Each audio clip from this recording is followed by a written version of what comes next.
They sold her like livestock because her womb was empty, but the rancher who bought her with a single coin was hiding something far more desperate than anyone knew. When Eliza Moreland stood trembling on that auction block, she thought her life was over. She was wrong. What happened next in that dusty New Mexico town would change 5 broken children, 1 haunted widower, and 1 barren woman forever. Stay until the end and comment what city you're watching from. I want to see how far this story travels. The spring sun beat down mercilessly on Ash Ridge's town square, turning the packed dirt into a griddle that baked through the soles of every boot and shoe. Eliza Moreland stood on a wooden platform that had been hastily erected that morning, the same platform they use twice a year for livestock auctions. The irony wasn't lost on anyone, least of all Eliza herself. Her father, Gerald Moreland, stood beside her like a carnival barker, his voice carrying across the crowd with practiced ease. He'd been a horse trader before whiskey had stolen his steadiness, and he still knew how to work a crowd, even if that crowd was watching him sell his own daughter.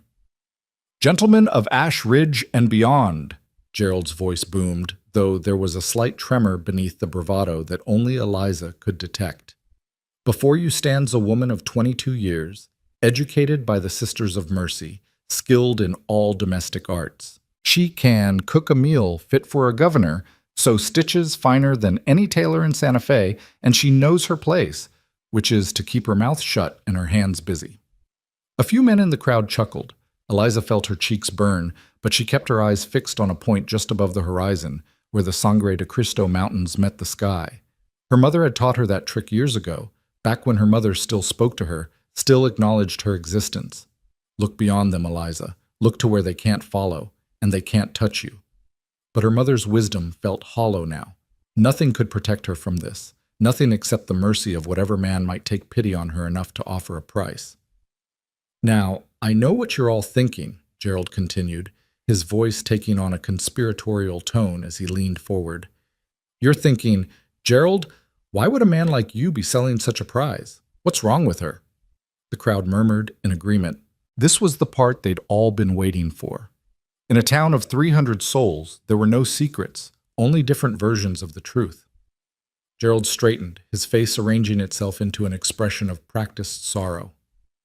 "My daughter was married 3 years to Harold Pemberton, God rest his soul. A good man, a strong man, but the Lord saw fit to take him in a riding accident last autumn." Heads nodded. They all knew about Harold's death, thrown from his horse in a ravine, neck broken clean. Some whispered it had been suicide, that the shame of a barren wife had driven him to it. Others said he'd been drunk, like half the men in the territory. The truth, Eliza knew, was simpler and sadder. Harold had been a mediocre horseman who'd taken a trail too fast in fading light, and gravity had done the rest. "In those 3 years of marriage," Gerald continued, his voice dropping, "the Lord did not see fit to bless their union with children. The midwives confirmed it. The problem lies with her. She's barren as the salt flats, gentlemen, can't bear children, never will." The murmur in the crowd changed tone. Some men shifted uncomfortably, suddenly finding their boots fascinating. Others leaned in with renewed interest, a different kind of interest that made Eliza's skin crawl. "But," Gerald raised his hand, silencing the whispers, "but she's healthy. She's young enough yet. And she's got skills that would make any household run smooth as clockwork. A man doesn't need sons from every woman under his roof. Maybe you've got children already. Maybe you've got a mother or sister who needs help. Maybe you just need someone to cook and clean and not complain about the life you offer her." He paused, letting his words sink in. Then he named his price. "I'm asking $50, that's all. $50 for a lifetime of service. A woman who will be grateful for whatever roof you put over her head, whatever food you see fit to provide. $50, gentlemen. Who'll start the bidding?" Silence fell over the square like a burial shroud. Eliza had known this moment was coming, had prepared herself for it all morning as her mother had braided her hair with rough, angry movements. But knowing and experiencing were two different things. The silence stretched and stretched, each second an eternity of humiliation. A cough from the back of the crowd. The creak of wagon wheels as someone shifted their weight. A baby crying in someone's arms, quickly shushed, but no bids. "Come now," Gerald said, his voice taking on a desperate edge. $40. That's a steal, gentlemen. $40 and she's yours tonight. Papers all legal, blessed by Father Martinez himself. More silence. Eliza could feel her father's desperation radiating beside her like heat from a stove. Her mother stood at the edge of the crowd, her face carved from stone, refusing to meet Eliza's eyes. Her younger brother Thomas was nowhere to be seen, probably hiding in the saloon, unable to watch this degradation of his sister. $30, Gerald said, his voice cracking now. $30, gentlemen. That's less than a decent horse, less than a month's whiskey money. Surely one of you needs... Does she know how to handle children? The voice came from the back of the crowd, deep and rough as creek gravel.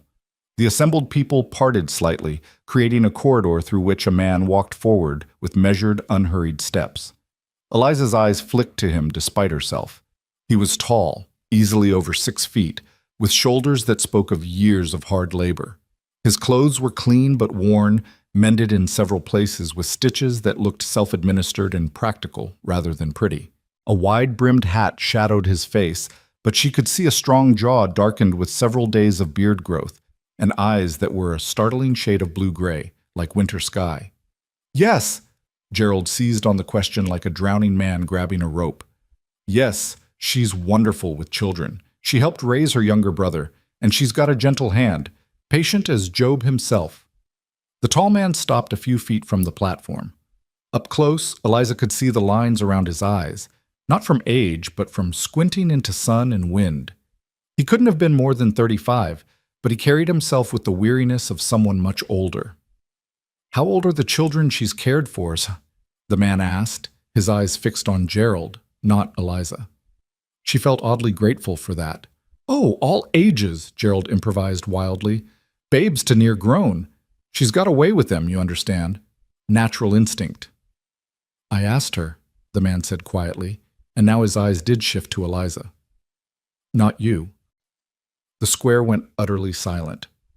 No one spoke to Gerald Moreland that way, not in public, not when he was already humiliated by having to sell his daughter like livestock. But Gerald, surprisingly, shut his mouth. "Well, miss?" The tall man's voice was gentle, but there was steel underneath it. "How old were the children you've cared for?" Eliza's throat was dry. She hadn't expected to be asked a direct question, hadn't prepared for actual conversation. "My brother Thomas," she managed, her voice rough from disuse. "I helped raise him from when he was born until he was old enough for school. He's 16 now." The man nodded slowly. "Just the one, then?" "Yes, sir, just the one." She paused, then added, "But I helped at the church sometimes.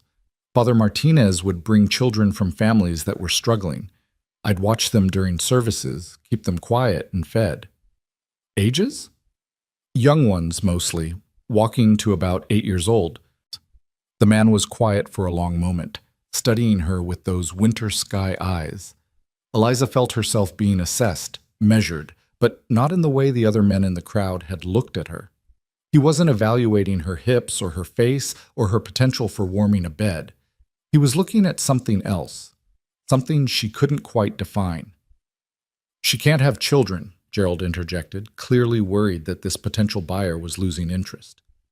"I want to be clear about that, so there's no dispute later. The midwives confirmed it after 3 years of marriage produced nothing. If you're looking for a woman to give you sons, you'll need to look elsewhere." "I have sons," the man said simply. 5 children total. Their mother died 16 months ago, influenza. A wave of understanding rippled through the crowd. Several women made sympathetic noises. Losing a wife to influenza was common enough, but 5 children without a mother. That was a tragedy that hit different. 5? Gerald's eyes lit up. "Well then, sir, you're looking at exactly what you need. $30 and she's yours, ready to mother those children like they were her own flesh and blood." The man's jaw tightened slightly at that, but he didn't respond to Gerald. Instead, he kept his attention on Eliza. "What's your name?" "Eliza, sir. Eliza Moreland. Was Pemberton, but..." She trailed off. She'd reclaimed her maiden name after Harold's death, unable to bear the weight of the Pemberton family's judgment any longer. "Eliza," he repeated, testing the name. Then, after another long moment of consideration, He reached into his coat pocket and pulled out a small leather pouch. From it, he extracted a single coin, a silver dollar, and placed it on the edge of the platform with a soft clink. The crowd gasped. Gerald's face went purple. "Now see here," Gerald sputtered. "I said $30. That's $1. One. That's an insult, sir, and I'll not have my daughter—" "This is all she's worth in this town," the man interrupted, his voice still quiet but carrying an edge now. "Because in this town, she's been judged and found wanting through no fault of her own. She's been called barren, useless, a burden. You're selling her because you're ashamed of her. Every person in this square knows it." Gerald's mouth worked soundlessly, his face shifting from purple to an alarming shade of red. The tall man continued, his eyes now moving to the crowd. "If any man here valued her for her skills, her character, her humanity, you'd have bid already. But you haven't. Because all you see is a woman who can't bear children, and in your eyes, that makes her worthless." He paused. "So I'm offering $1, which is $1 more than anyone else values her at. And when she leaves here with me, she won't be judged anymore. Not in my house, not by my children, not by me." The square was so quiet that Eliza could hear her own heartbeat thundering in her ears.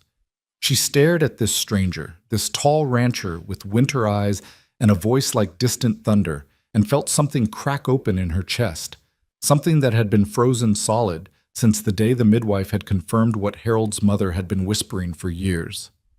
That's robbery." Gerald finally found his voice. "Highway robbery.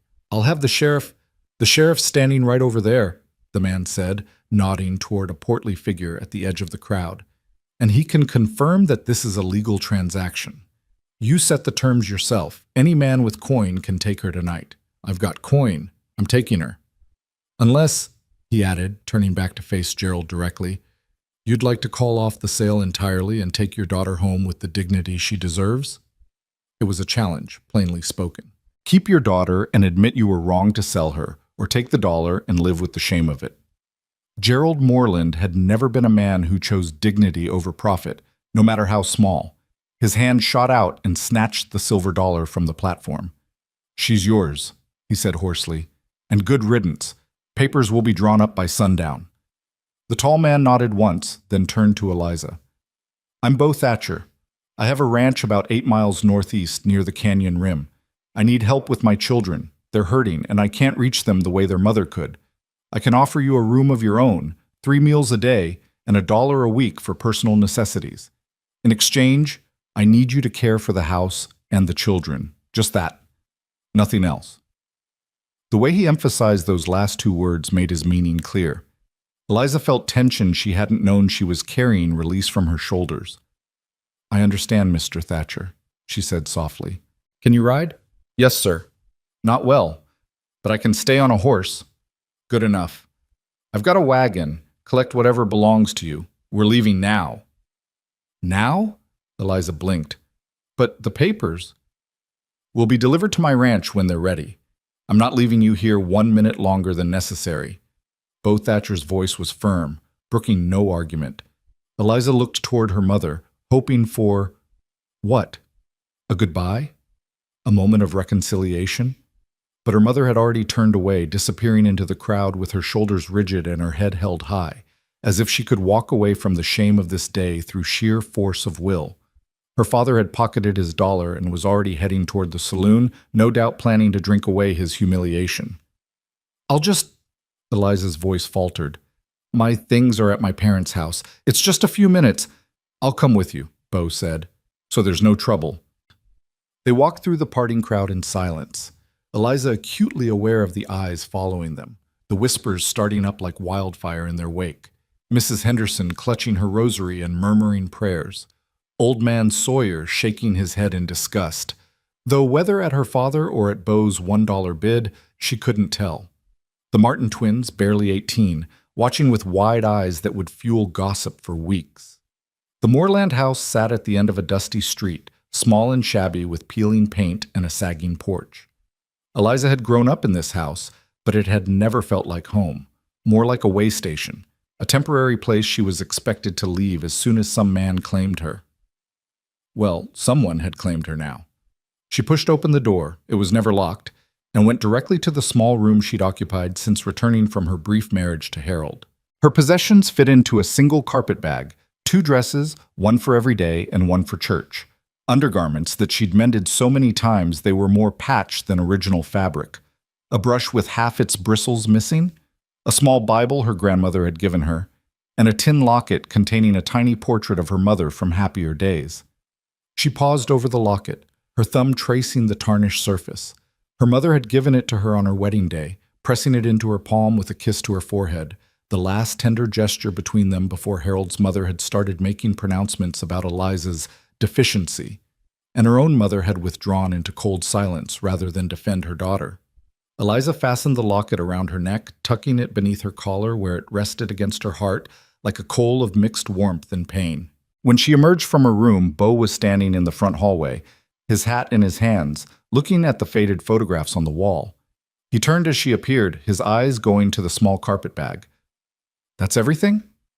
"Yes, sir." Something flickered across his face, pity, maybe, or anger on her behalf, but he didn't comment on how little she owned. Instead, he simply nodded and held the door open for her. "After you, Miss Moreland." The wagon was parked in front of the general store, a sturdy buckboard with worn but well-maintained wheels. 2 horses stood patiently in their traces, their coats dull with dust from the road. Beau helped Eliza up onto the bench seat with a brief touch to her elbow, then climbed up beside her and took the reins. They left Ash Ridge behind without ceremony, the wagon wheels crunching over the packed dirt road as the sun began its descent toward the western horizon. Eliza didn't look back. There was nothing in that town she wanted to remember. For the first hour, they rode in silence. The landscape rolled past, scrub brush and scattered pinon pines, red rock formations jutting up from the earth like the bones of ancient giants. The air smelled of dust and sage, carried on a wind that never quite stopped blowing in this part of the territory. Eliza kept her hands folded in her lap, her carpet bag tucked securely at her feet. She wanted to ask questions about the children, about the ranch, about what exactly would be expected of her, but the silence felt too fragile to break. Beau Thatcher drove with the easy competence of someone who'd made this journey 1,000 times, his attention on the road ahead. Finally, as the sun touched the mountain peaks and painted the sky in shades of orange and deep purple, Beau spoke. "The children," he said, his voice rough from disuse, "they're not easy right now. The oldest, James, he's 12, thinks he's the man of the house since I'm gone so much managing the ranch. Then there's Matthew, he's 9, and he's angry at everything, at me for not saving their mother, at God for taking her, at the world for keep spinning when his stopped." Eliza listened, not interrupting. "Levi's 7, Beau continued, quietest child you'll ever meet. Hasn't said more than a dozen words since the funeral. The twins are 5, Nathaniel and Mira. Mira's the only girl." He paused, his jaw tightening. "She doesn't understand why her mama doesn't come when she calls. Keeps asking when she's coming home." "And you tell her?" "The truth. That her mama's with God now, that she's not coming back. But truth doesn't mean understanding, not at 5 years old." Beau's hands tightened on the reins. "My wife," Catherine was her name, "she was the heart of everything. The house, the family, the whole ranch. When she died, it was like someone ripped the center out of our world and expected us all to just keep standing." "I'm sorry," Eliza said softly. "That's a terrible loss." "Yes." Beau was quiet for another long moment. Then, "I need to be clear about something, Miss Moreland. I didn't bring you to my ranch to replace Catherine. No one could do that. And I didn't bring you to be my wife. I'm not ready for that, may never be ready for it. I brought you because my children are drowning in grief, and I can't reach them. I'm not good with words, never have been. I can mend a fence, deliver a calf, break a horse, but I can't fix what's broken in my children's hearts." "I don't know if I can either," Eliza admitted. "I've never lost anyone the way they've lost their mother. I don't know if I'm capable of—" "I'm not asking you to fix them," Beau interrupted gently. "I'm just asking you to be there, to keep the house from falling apart, to make sure they eat and wash and sleep, to be a steady presence when everything else feels like it's crumbling. Can you do that?" Eliza thought about it, really thought about it. She'd spent the last year feeling like a failure, marked as defective by every person who'd known about her inability to conceive. She'd been measured against a standard she could never meet and found wanting every single time. But this man, this stranger who'd bought her for $1 and promised she wouldn't be judged anymore, was asking her to do something she might actually be capable of. Not to give birth, not to provide heirs, just to show up, to be present, to care. "Yes," she said, surprised by the steadiness in her own voice. "Yes, I can do that." Bo nodded, something like relief crossing his weather-beaten features. "Good, that's good." They rode on as twilight deepened into true night. Stars began appearing overhead, more stars than Eliza had ever seen from town, painting the sky in swaths of silver light. The temperature dropped quickly, as it always did in the high desert, and Eliza wrapped her thin shawl more tightly around her shoulders. Without a word, Bo reached behind the seat and pulled out a heavy wool blanket, offering it to her. "Thank you," Eliza murmured, draping it across her lap. It smelled of horse and leather and wood smoke, the scent of someone else's life, someone else's home. She was entering a world that had already been built without her, trying to fit into a space carved out by a dead woman's absence. The thought should have terrified her. Instead, she felt a strange sense of calm settling over her shoulders like the blanket. Maybe it was because the expectations were clear and achievable. Maybe it was because Bo Thatcher had looked at her with winter sky eyes and seen something other than her barrenness. Maybe it was simply because anything, absolutely anything, was better than standing on that platform while her own father sold her to the highest bidder, or in this case, the only bidder. "There," Bo said, pointing ahead. "That's home." Eliza followed his gesture and saw lights flickering in the distance, lantern light, warm and yellow against the darkness. As they drew closer, she could make out the shape of buildings: a main house, a barn, several outbuildings clustered together like a small settlement carved out of the wilderness. The house itself was larger than she'd expected, a 2-story structure with a wide porch wrapping around the front. It looked solid, well built, though even in the darkness she could see signs of neglect: peeling paint, a shutter hanging loose, weeds growing up through the porch steps. A house without a woman's hand for 16 months would show such signs. Bo brought the wagon to a stop in front of the porch and set the brake. Before Eliza could move, the front door burst open and children spilled out, all 5 of them, illuminated by the lantern light behind them, staring at the wagon with expressions ranging from curiosity to outright hostility. "Pa!" The smallest one, Mira, Eliza guessed, ran down the steps despite the loose boards. "You were gone forever and ever." "Just since this morning, baby girl," Bo said, his voice softening in a way it hadn't during their entire journey. He climbed down from the wagon and swept the little girl up into his arms. "Were you good for James?" "She was a terror," said the tallest boy. James, clearly, with his father's build already showing in his shoulders and his mother's dark hair, his eyes fixed on Eliza with unmistakable suspicion. "Who's that?" "This is Miss Eliza Moreland," Bo said, setting Mira down and turning to help Eliza from the wagon. "She's going to be staying with us, helping with the house and looking after you children while I'm working." "We don't need looking after," James said flatly. "I've been managing just fine." "You burned the biscuits again this morning," piped up one of the twins, a boy with a gap-toothed grin. "And you put salt in the coffee instead of sugar." "Shut up, Nathaniel." "Boys," Bo's voice carried a warning. "Mind your manners. Miss Moreland, these are my sons, James, Matthew, Levi, and Nathaniel, and this is Mira." Eliza climbed down from the wagon, clutching her carpet bag, and faced the children. James was scowling openly. Matthew, the 9-year-old, stood with his arms crossed, and his jaw set in a way that reminded her painfully of her own brother when he was angry. Levi, true to his father's description, watched her with enormous eyes, but said nothing. The twins stood together, Nathaniel curious and Mira partially hiding behind her brother. "Hello," Eliza said, unsure whether to smile or maintain a serious expression. "I'm pleased to meet you all." Silence. The children stared at her like she was a puzzle they didn't particularly want to solve. "Is she going to be our new ma?" Mira asked, her voice small. "No," Bo said firmly. "Your ma is your ma, always will be. Miss Eliza is here to help, that's all." "We don't need help," James repeated, but there was less conviction in his voice now. He looked tired, Eliza realized, bone-deep tired in the way that came from carrying too much weight for too long. Well, you've got it anyway, Bo said. Now, James, take Miss Moreland's bag and show her to the spare room. The rest of you bed. It's late.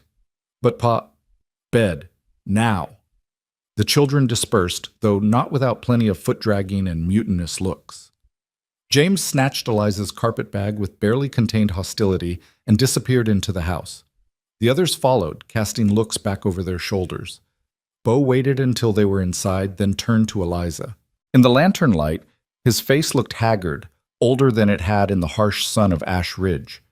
"I'm sorry," he said quietly. "They're not usually this rude. They're just protecting themselves," Eliza finished. "I understand. I'm a stranger, coming into their home, into their mother's space. Of course they're suspicious." Bo looked at her for a long moment, something like surprise flickering in his winter sky eyes. "You do understand." "I know what it's like to feel like the world is against you," Eliza said simply. "I know what it's like to build walls just to survive. Those children have walls I can't even see yet. But Mr. Thatcher, I meant what I said. I'll show up. I'll be here, whether they accept me or not." For the first time since she'd met him, Bo Thatcher smiled. It was a small smile, barely there, but it transformed his face from stern to almost gentle. "Come on," he said. "Let's get you settled." The interior of the house spoke of recent chaos and long-term neglect. Dishes were piled in the kitchen basin. Clothes hung haphazardly over chairbacks.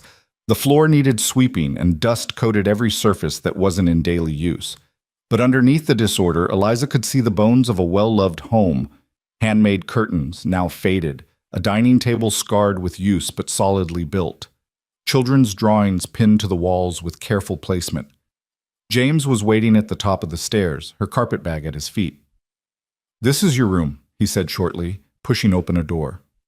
The room was small but clean, with a single window looking out over the front yard. A bed, a dresser, a washstand. Simple furnishings, but more than Eliza had expected. Someone, probably James, had made up the bed with sheets that smelled of sage and sunshine.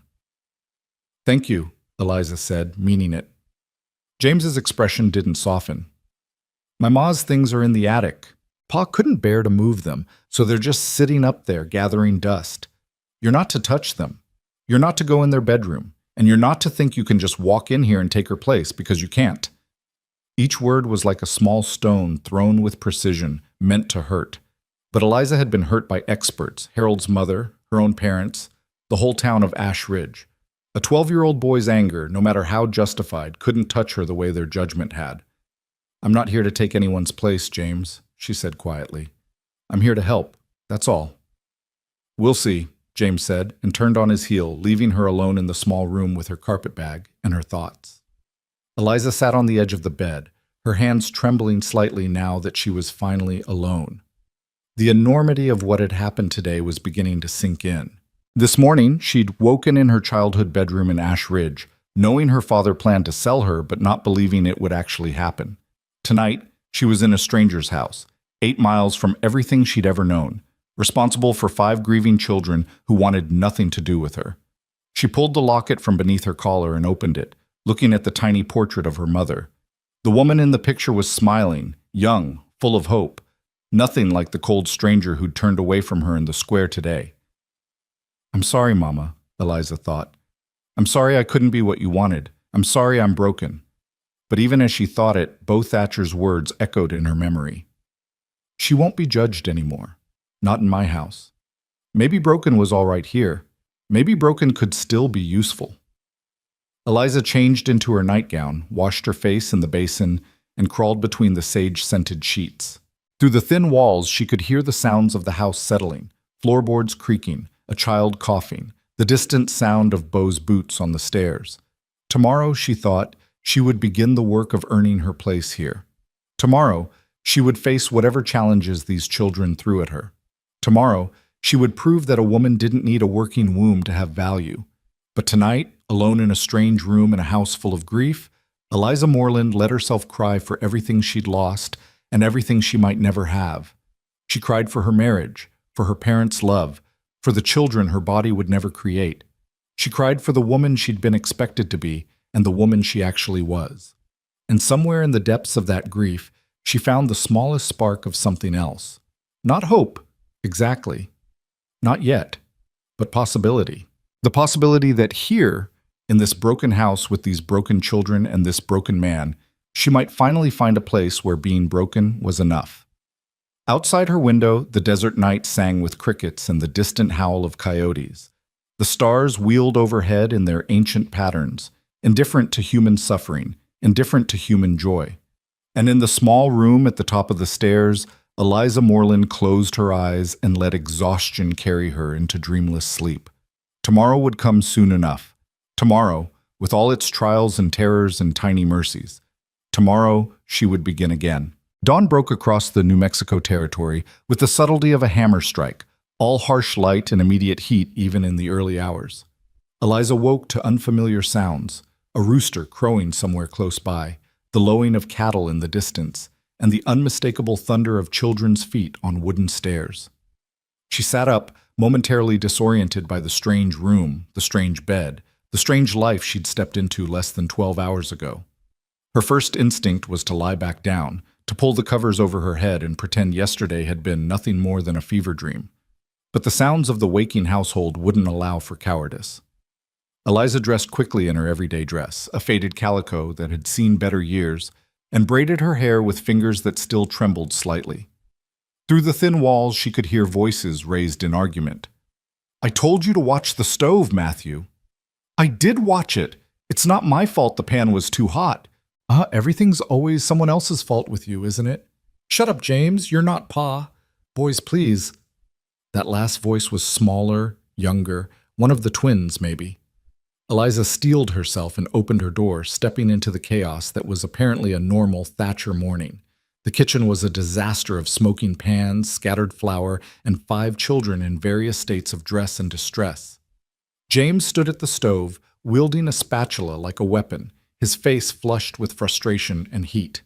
Matthew sat at the table with his arms crossed, scowling at the world. Levi hovered near the window, watching everything with those enormous silent eyes. And the twins, both still in their nightclothes, were attempting to set the table with more enthusiasm than skill, resulting in forks scattered across the floor like autumn leaves. "Good morning," Eliza said, pitching her voice to carry over the commotion without shouting. 5 heads swiveled toward her. The room went abruptly, unnaturally quiet. "Pa's already out with the cattle," James said finally, his tone making it clear this was a warning, not just information. "He left before sunup. Said to tell you there's eggs in the coop, milk in the cold cellar, and flour in the pantry." "Thank you." Eliza moved into the kitchen, assessing the damage.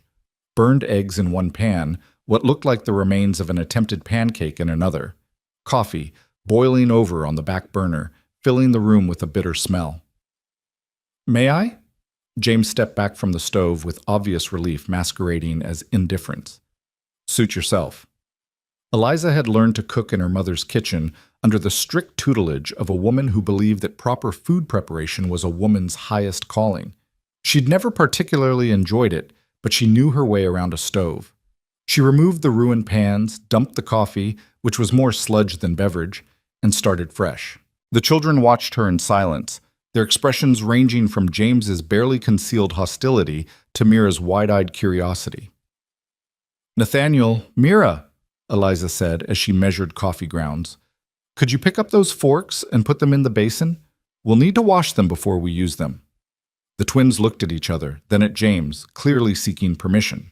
When he didn't object, they scurried to obey, treating it like a game to see who could collect the most forks. "Matthew," Eliza continued, finding eggs in a basket near the door, "would you mind fetching water from the pump? We'll need it for washing up." "Get it yourself," Matthew said, not moving from his chair. Eliza paused, an egg in each hand, and turned to look at the 9-year-old properly. His jaw was set, his eyes bright with challenge. This was a test, she realized. Push too hard and she'd lose him completely. Back down and she'd never earn his respect. "All right," she said mildly, turning back to her work. "I'll get it myself in a moment."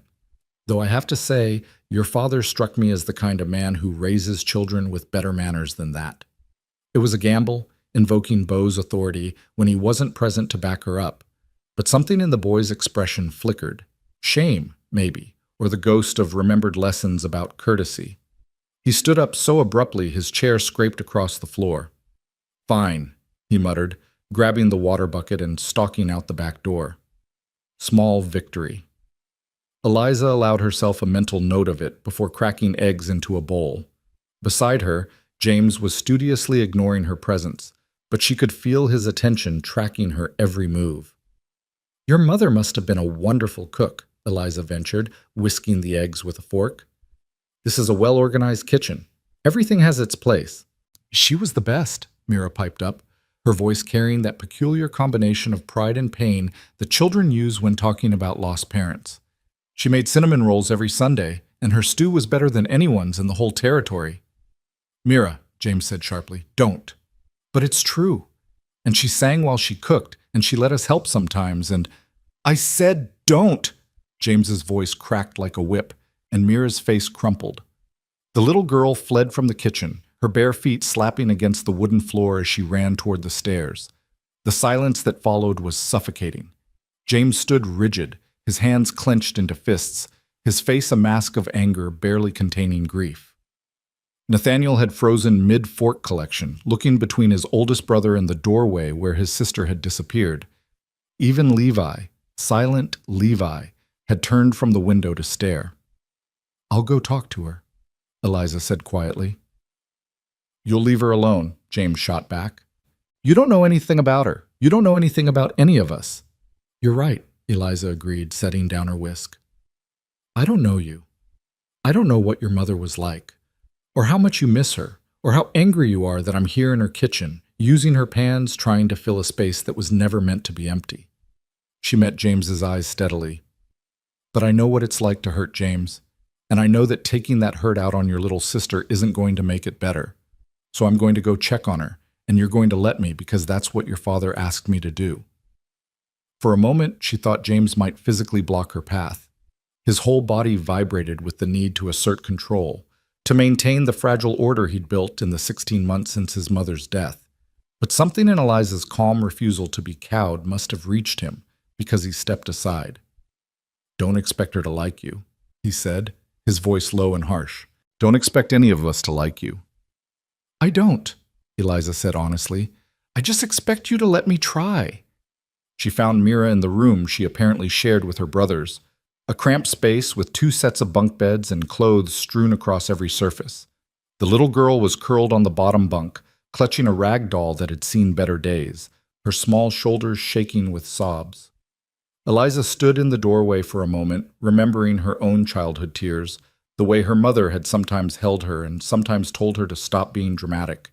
She wasn't sure which approach would work here, or if any approach would work at all. But she'd told James she would try, and so she would try. "Mira?" Eliza lowered herself to sit on the floor beside the bed, not touching, just present. "Your brother didn't mean to yell at you. He's just hurting." "He's always mean now," Mira hiccuped into her doll. "He used to be nice before Mama died. He used to play with us and tell stories and make us laugh. Now he just yells all the time." "Grief does strange things to people," Eliza said softly. "It makes them angry at the wrong things, at the wrong people. Your brother's not really angry at you, sweetheart. He's angry at the world for taking your mother away.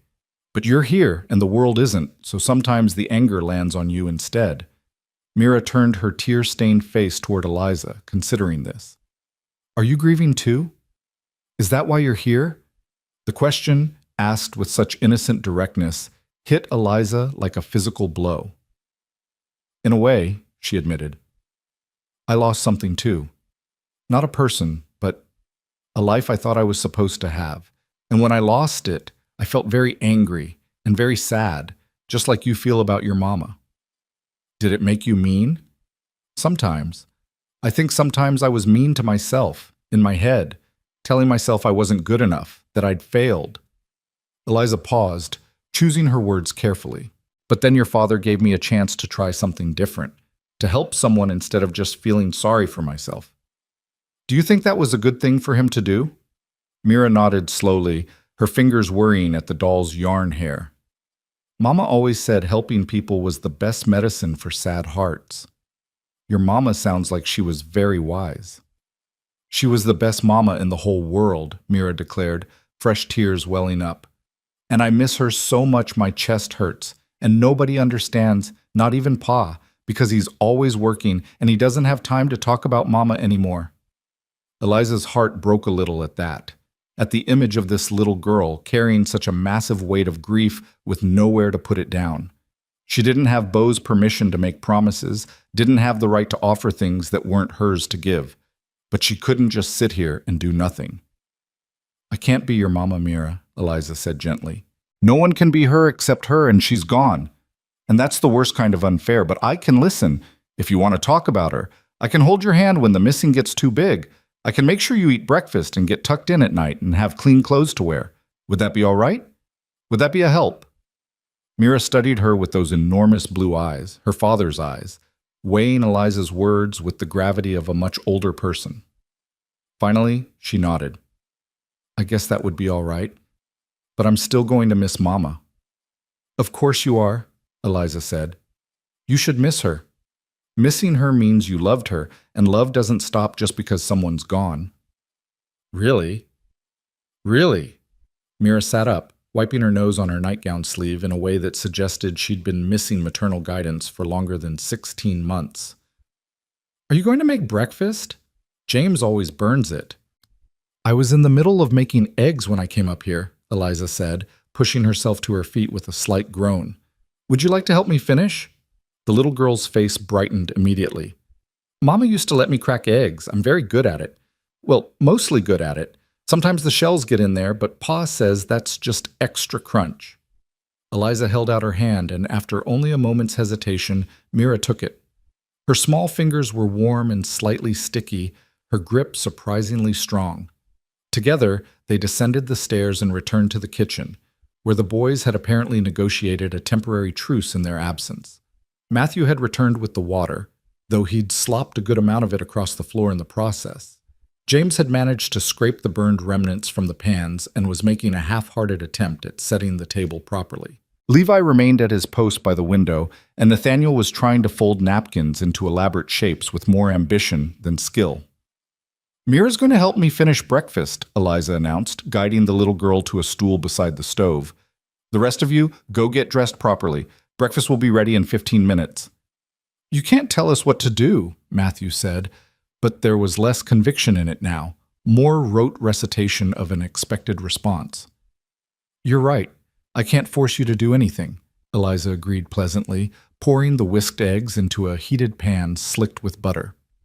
But I can choose not to serve breakfast to anyone who comes to the table in their nightclothes. House rules apply to everyone equally, or they don't apply at all.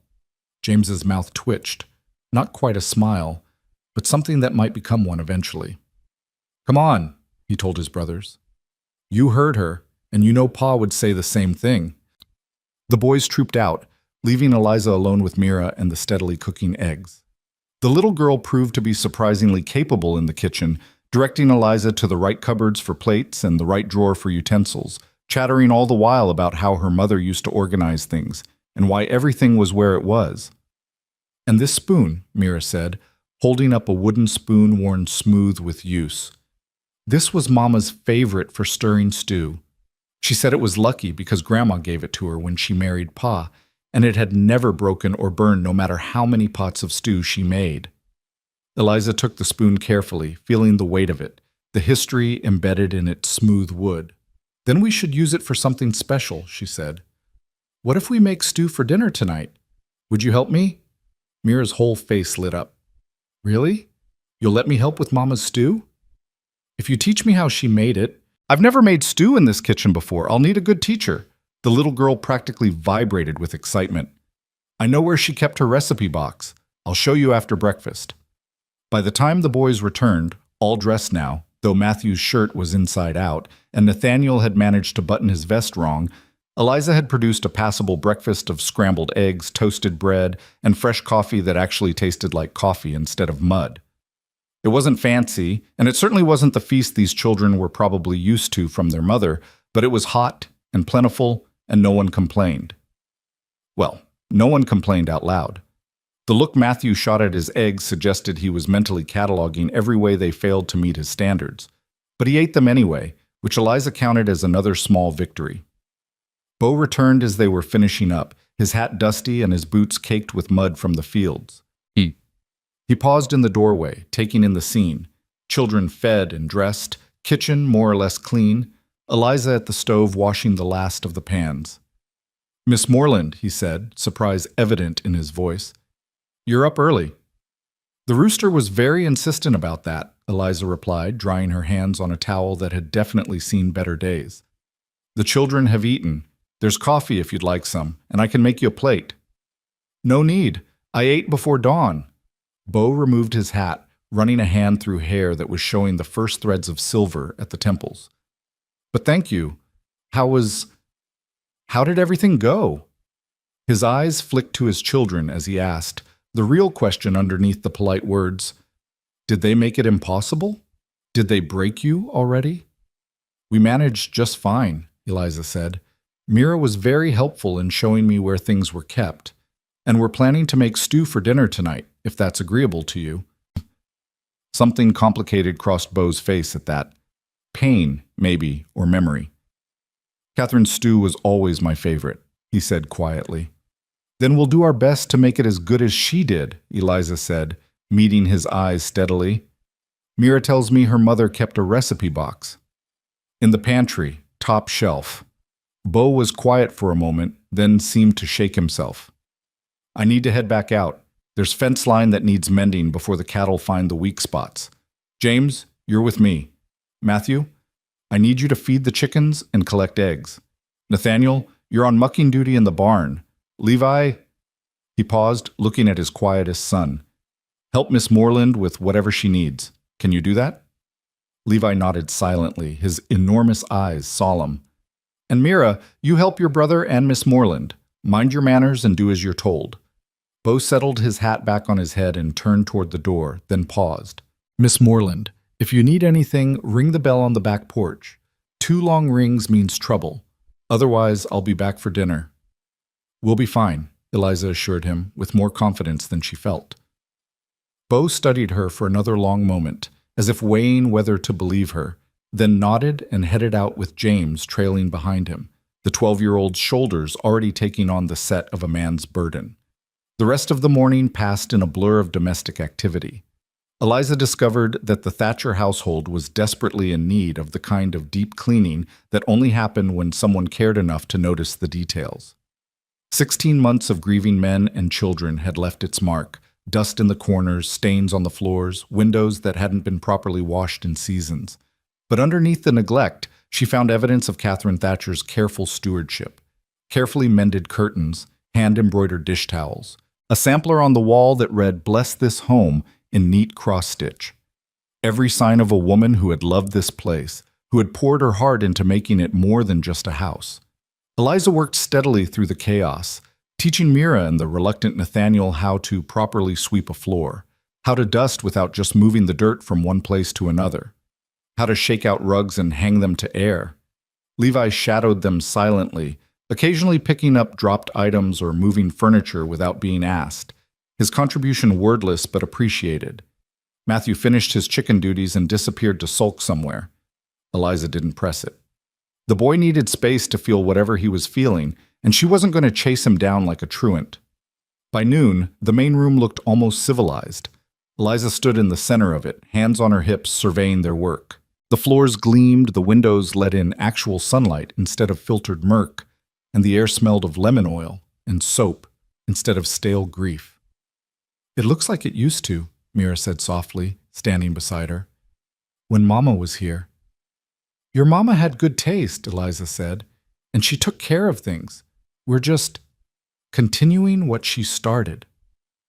Lunch was a simple affair of bread and cheese and apples from the cold cellar, eaten around the table with considerably less tension than breakfast had held. Even Matthew showed up, though he sat as far from Eliza as possible and refused to make eye contact. After lunch, Eliza sent the children outside to play, or in Matthew's case, to brood somewhere in the fresh air instead of inside, and set about tackling the stew. Catherine Thatcher's recipe box was exactly where Beau had said it would be, a carefully crafted wooden container with her initials carved into the lid. Opening it felt invasive, like reading someone's diary. These were Catherine's recipes, written in her own hand, splattered with years of cooking stains and kitchen accidents. Each card was a piece of her life, her knowledge passed down through ink and paper. The stew recipe was near the front, written in careful script. Mother Thatcher's beef stew. Use the tough cuts, they taste better. Don't rush the browning. Let it simmer until the meat falls apart. Add love and patience in equal measure. That last line made Eliza's throat tight. She could almost see Catherine standing at this stove, writing those words, believing that love and patience were ingredients that mattered as much as beef and carrots.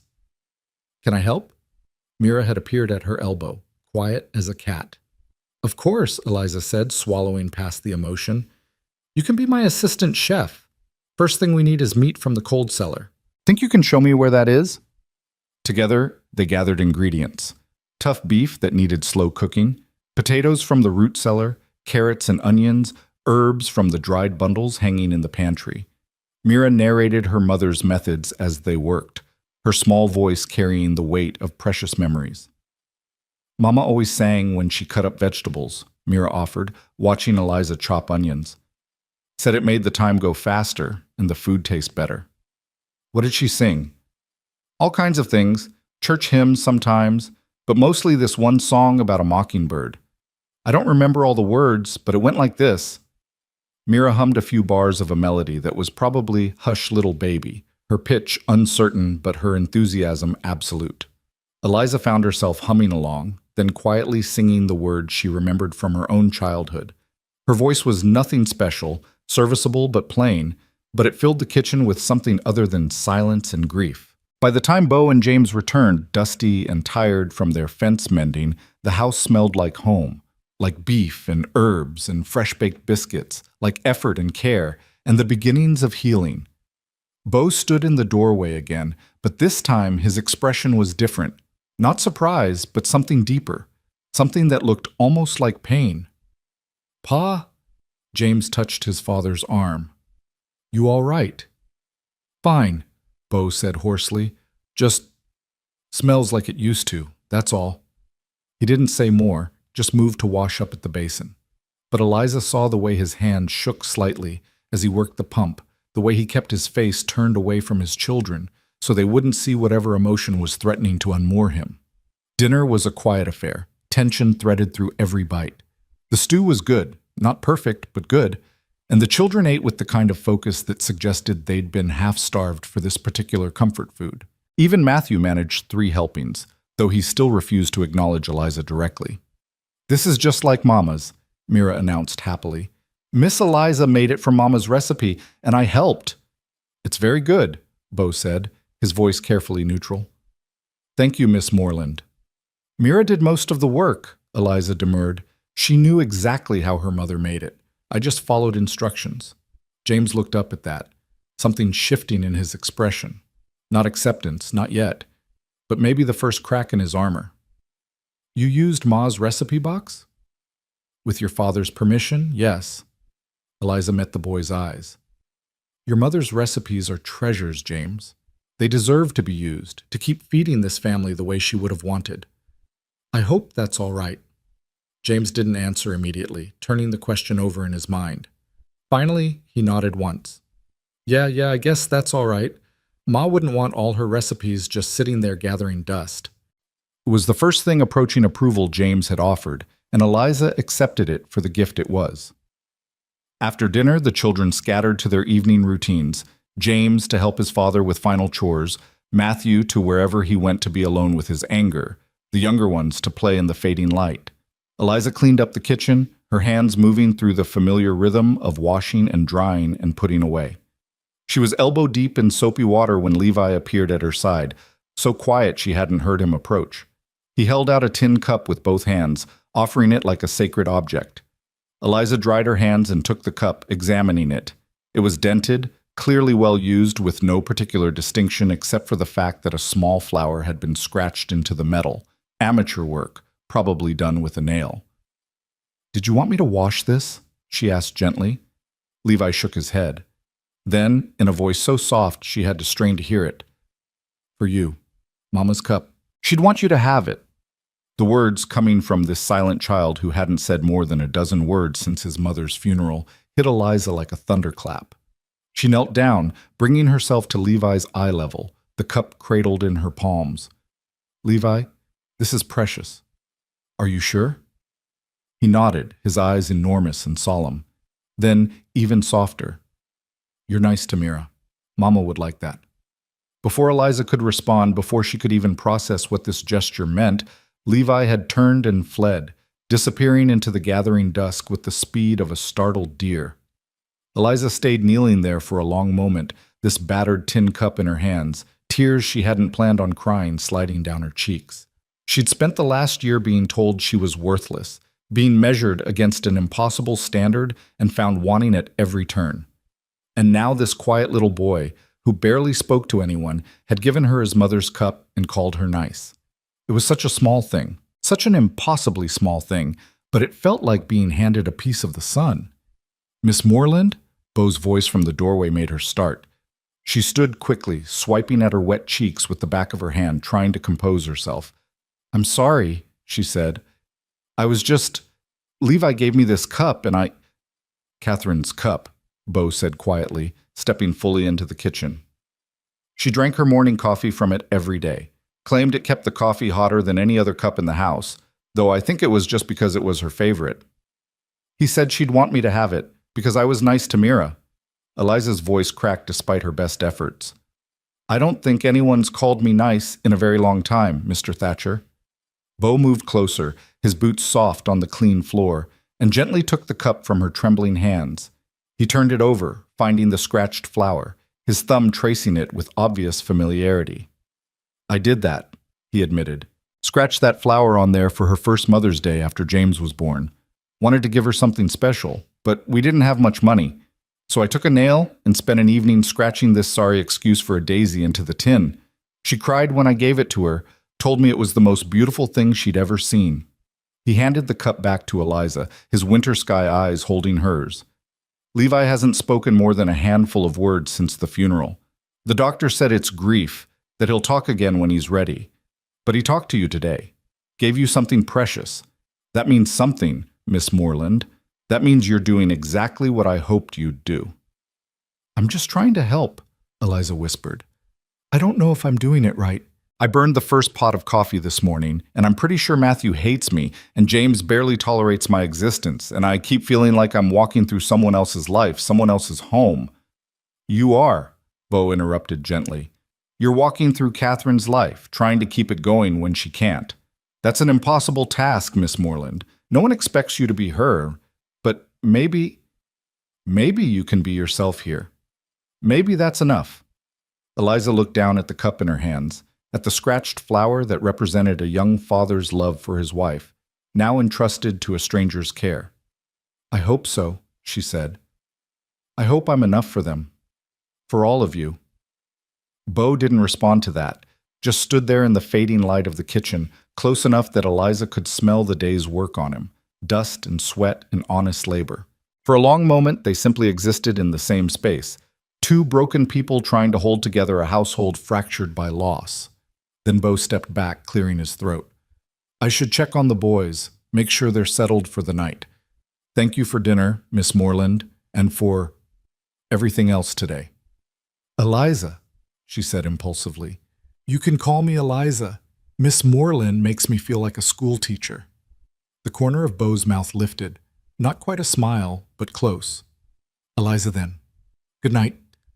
"Good night, Mr. Thatcher." "Beau," he countered. "Fair's fair." "Good night, Beau." After he left, Eliza finished cleaning up, then climbed the stairs to her small room. She placed Catherine's cup on the dresser, positioned so it would be the first thing she saw in the morning. A reminder that she had a place here, however tentative. A reminder that even silent children could offer grace when you least expected it. She changed into her nightgown and sat on the edge of the bed, pulling out her mother's locket again. But tonight, instead of feeling only pain when she looked at the tiny portrait, she felt something else threading through the grief. purpose, maybe. Or belonging. Or just the simple relief of having made it through one full day without completely falling apart.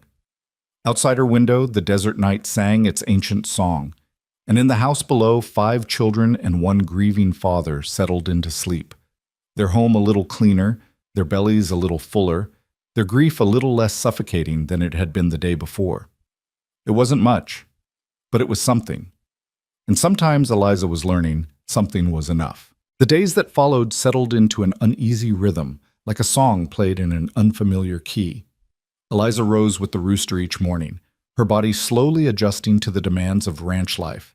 The early hours, the endless work, the New Mexico heat that turned the kitchen into an oven by midday. She cooked and cleaned and mended, her hands finding their way through Catherine Thatcher's routines, trying to honor what had been while carving out space for what could be. The children remained a complicated puzzle. Mira had attached herself to Eliza with the intensity of a 5-year-old who'd been starving for maternal attention, following her from room to room, chattering endlessly about her mother and her dreams and the elaborate stories she invented for her rag doll.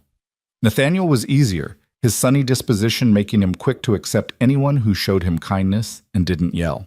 He'd taken to helping Eliza with small tasks, his gap-toothed grin appearing whenever she praised his efforts. Levi remained silent, but he was present in ways that mattered, appearing at her elbow when she needed something moved, leaving small gifts like wildflowers or interesting rocks on her windowsill, his enormous eyes tracking her movements with an intensity that was both unnerving and oddly comforting.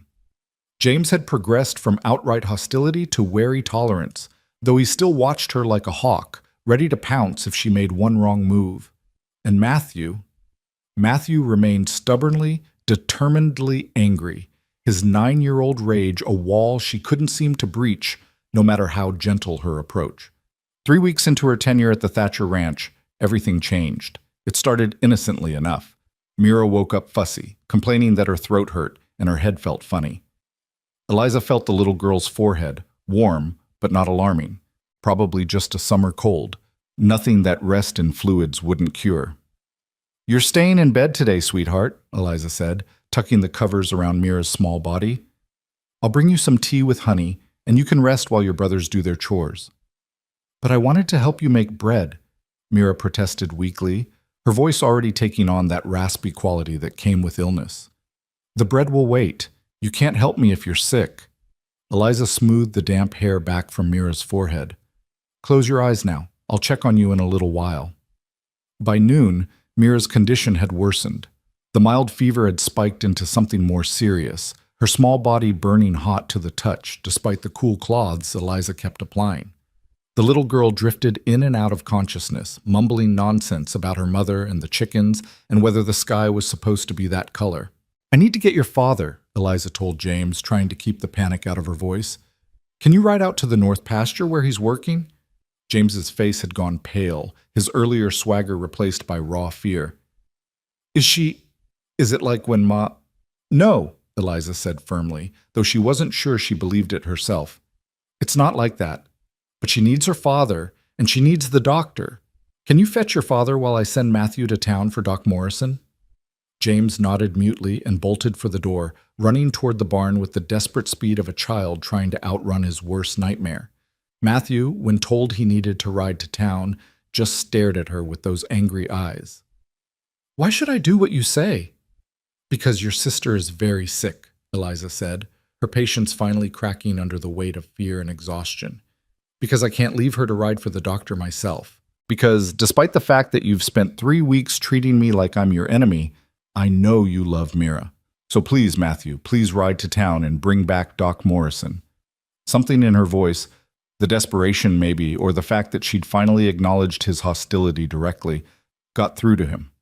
Without another word, he ran for the barn, and minutes later, Eliza heard the thunder of hoofbeats as he raced toward Ash Ridge. That left her alone with Mira, Levi, and Nathaniel. The twins had understood enough to know something was very wrong, their usual energy subdued into worried stillness. "Levi," Eliza said, "I need you to pump fresh water and bring it up here, as much as you can carry. Nathaniel, go to the root cellar and bring me any herbs you can find. Dried mint, chamomile, anything that looks like it might be for tea. The boys scattered to their tasks, leaving Eliza alone with the feverish child. Mira's breathing had turned ragged, each breath a labored effort. Her skin was dry and burning, her lips cracked despite Eliza's attempts to get her to drink. "Please," Eliza whispered, pressing another cool cloth to Mira's forehead. "Please don't take this child. She's already lost her mother. Don't make her brothers lose her too." She didn't know who she was praying to. She'd never been particularly religious, her faith tested and found wanting during the long, barren years of her marriage. But in this moment, with this little girl burning up in her arms, she would beg anyone, anything, for help. Levi returned with water, his eyes huge and frightened. Nathaniel brought an armful of dried herbs, some of which Eliza recognized, and some she didn't.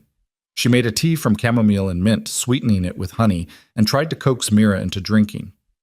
"Come on, sweetheart," she murmured, supporting Mira's head while holding the cup to her cracked lips. "Just a few sips. That's all I need. Just a few sips." Mira managed 2 swallows before turning her head away, whimpering. Time became elastic, stretching and compressing in ways that defied logic. Minutes felt like hours. The sun crawled across the sky with agonizing slowness.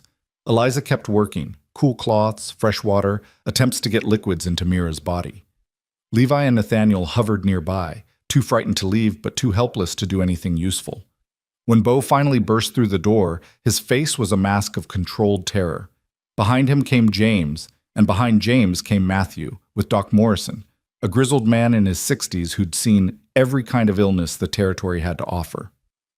"Out," Doc Morrison said, shooing everyone but Eliza from the room. "All of you out. Let me examine the child."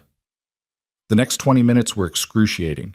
Doc Morrison poked and prodded, listened to Mira's labored breathing, checked her pupils and her pulse, and a dozen other things Eliza didn't understand. His face remained professionally neutral, giving nothing away. Finally, he straightened and turned to Eliza. "How long has she been like this?" "Since this morning. She woke up with a sore throat and a mild fever. By noon, it had gotten much worse." "Have you been keeping her cool, giving her fluids?" "As much as I could get her to take. She's barely conscious most of the time." Doc Morrison nodded slowly, then pulled a small vial from his bag. "This is willow bark extract. Dissolve 2 drops in water and get her to drink it. It'll help bring the fever down. Keep doing what you've been doing. Cool cloths, fluids, rest. And don't let anyone else in this room unless they've already had scarlet fever." "Scarlet fever?" Eliza's blood ran cold. "Are you sure?"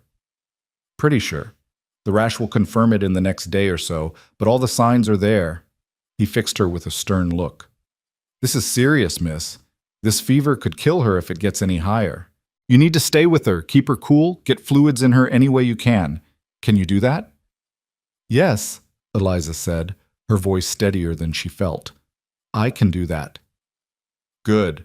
I'll be back tomorrow to check on her. In the meantime, keep everyone else away. Scarlet fever spreads like wildfire, and the last thing this family needs is all 5 children sick at once." He left the vial on the bedside table and headed downstairs to give Bo the same grim news. Eliza could hear the murmur of voices, the sharp intake of breath when Bo learned what his daughter was facing, the doctor's measured reassurances that meant nothing in the face of actual fear. When Bo appeared in the doorway, his face was gray. "Doc says you're to stay with her, that you're doing everything right." "I'll take care of her," Eliza promised. "I won't leave her side." "The boys will be fine. They can manage for a few days. James knows how to cook basic meals, and Levi and Nathaniel can handle the chickens and the smaller chores. You focus on the ranch, and I'll focus on Mira." Bo looked at his daughter, so small and fragile in the bed, and something broke in his expression. "I can't lose her too," he said hoarsely. "I can't. It'll kill me." "You won't lose her," Eliza said with more confidence than she possessed. "I won't let you lose her." He left then, because there was nothing else he could do, and Eliza settled in for the longest night of her life. She pulled a chair close to the bed and kept vigil, changing the cool cloths every few minutes, dripping water and willow bark extract onto Mira's cracked lips, monitoring every breath and whimper. Levi brought her food she didn't eat. Nathaniel brought fresh water without being asked. James appeared in the doorway every hour, his face haggard with worry, needing to see that his sister was still breathing. Even Matthew came, standing in the hallway outside the room, not entering but not leaving either. When Eliza caught his eye, she saw past the anger for the first time. Saw the terrified little boy underneath, the child who'd already lost one person he loved and couldn't bear to lose another. "She's going to be all right," Eliza told him softly. "I promise you, Matthew. I'm going to make sure she's all right." "You can't promise that," Matthew said, his voice cracking. "Nobody can promise that. Ma died even though everyone said she'd get better. You can't promise anything." "You're right," Eliza admitted. "I can't know for certain what's going to happen, but I can promise that I'll do everything in my power to help her. I won't sleep, I won't rest, I won't stop fighting for her. That much I can promise." Matthew stared at her for a long moment, then nodded once and disappeared back down the hallway, his footsteps heavy with the weight of remembered grief. The night deepened. Mira's fever raged. Eliza worked through exhaustion, through the ache in her back from bending over the bed, through the scratchy dryness of her own eyes.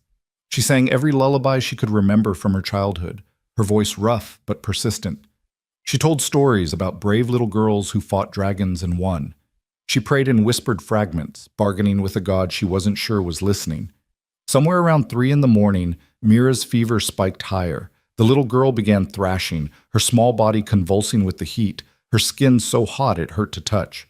Eliza's calm cracked. "No, no, no," she whispered frantically, stripping away the blankets, pressing cool cloths everywhere she could reach. "Come on, sweetheart, come back to me. Come back." She worked with desperate efficiency, changing the water to make it colder, adding more willow bark extract, physically holding Mira still so she wouldn't hurt herself in her delirium. Tears streamed down her face, unchecked as she worked, her hands moving on instinct while her mind screamed prayers and pleas into the darkness. "You can't have her," Eliza said fiercely to the empty room, to whatever force decided who lived and who died. "I don't care what you took from me. I don't care that my body couldn't give life. I'm giving it now. I'm choosing this child, this life, this moment, and you can't have her." Time lost all meaning. There was only Mira's burning skin and Eliza's cool cloths, only the ragged breathing and the whispered prayers, only the endless battle between fever and will. And then, just as the first gray light of dawn began seeping through the window, something shifted. Mira's thrashing slowed. Her breathing, while still labored, became more regular. Eliza pressed her palm to the child's forehead and felt not coolness, not yet, but less heat. The fever was breaking. "That's it," Eliza whispered, exhausted tears falling faster now. "That's my girl. Come back to us. Come on back." As the sun rose over the New Mexico desert, painting the sky in shades of gold and pink, Mira's eyes fluttered open. They were glassy and unfocused, but they were open. Her cracked lips moved, forming words that came out as barely audible whispers. "Thirsty." It was the most beautiful word Eliza had ever heard. "Yes, sweetheart, yes, I'll get you water." Eliza's hand shook as she poured fresh water, adding a drop of honey for sweetness. She supported Mira's head with infinite gentleness and helped her drink. The little girl managed 3 sips before turning her head away with a soft whimper. But it was enough. It was progress. It was life choosing to stay instead of slip away. "More later," Eliza promised, setting the cup aside. "Rest now. You're going to be all right." "Mama?" Mira's voice was confused, her eyes struggling to focus. Eliza's heart clenched. "No, sweetheart. It's Miss Eliza. Your mama's still with God, remember? But I'm here. I'm right here, and I'm not going anywhere." Mira's face crumpled, fresh tears leaking from the corners of her eyes. "Want Mama?" I know you do." Eliza smoothed the damp hair back from Mira's forehead, her own tears falling freely now. "But your mama can't come back, baby, so you've got me instead. I know I'm not her. I know I'm not what you want. But I'm here, and I love you, and I'm so very glad you decided to stay with us." She hadn't meant to say it, that she loved this child. It had slipped out in her exhaustion, a truth she hadn't even acknowledged to herself. But once spoken, she couldn't take it back, didn't want to take it back. Mira's eyes drifted closed again, but her small hand found Eliza's and held on with surprising strength. "Stay?" "Always," Eliza promised. "I'll stay always." She must have dozed then, exhaustion finally claiming her. Because the next thing she knew, someone was touching her shoulder gently, and she jerked awake with a gasp, her hand instinctively going to Mira to check that the child was still breathing. Bo stood beside her, his face showing every hour of a sleepless night. "Doc Morrison's here," he said quietly. "Came at first light like he promised. How is she?" "Fever broke about an hour ago," Eliza said, her voice hoarse from disuse and emotion. She woke up, asked for water, managed a few sips. I think she's going to be all right." Something that might have been a sob caught in Bo's throat, but he swallowed it back. "You stayed all night. I told you I would.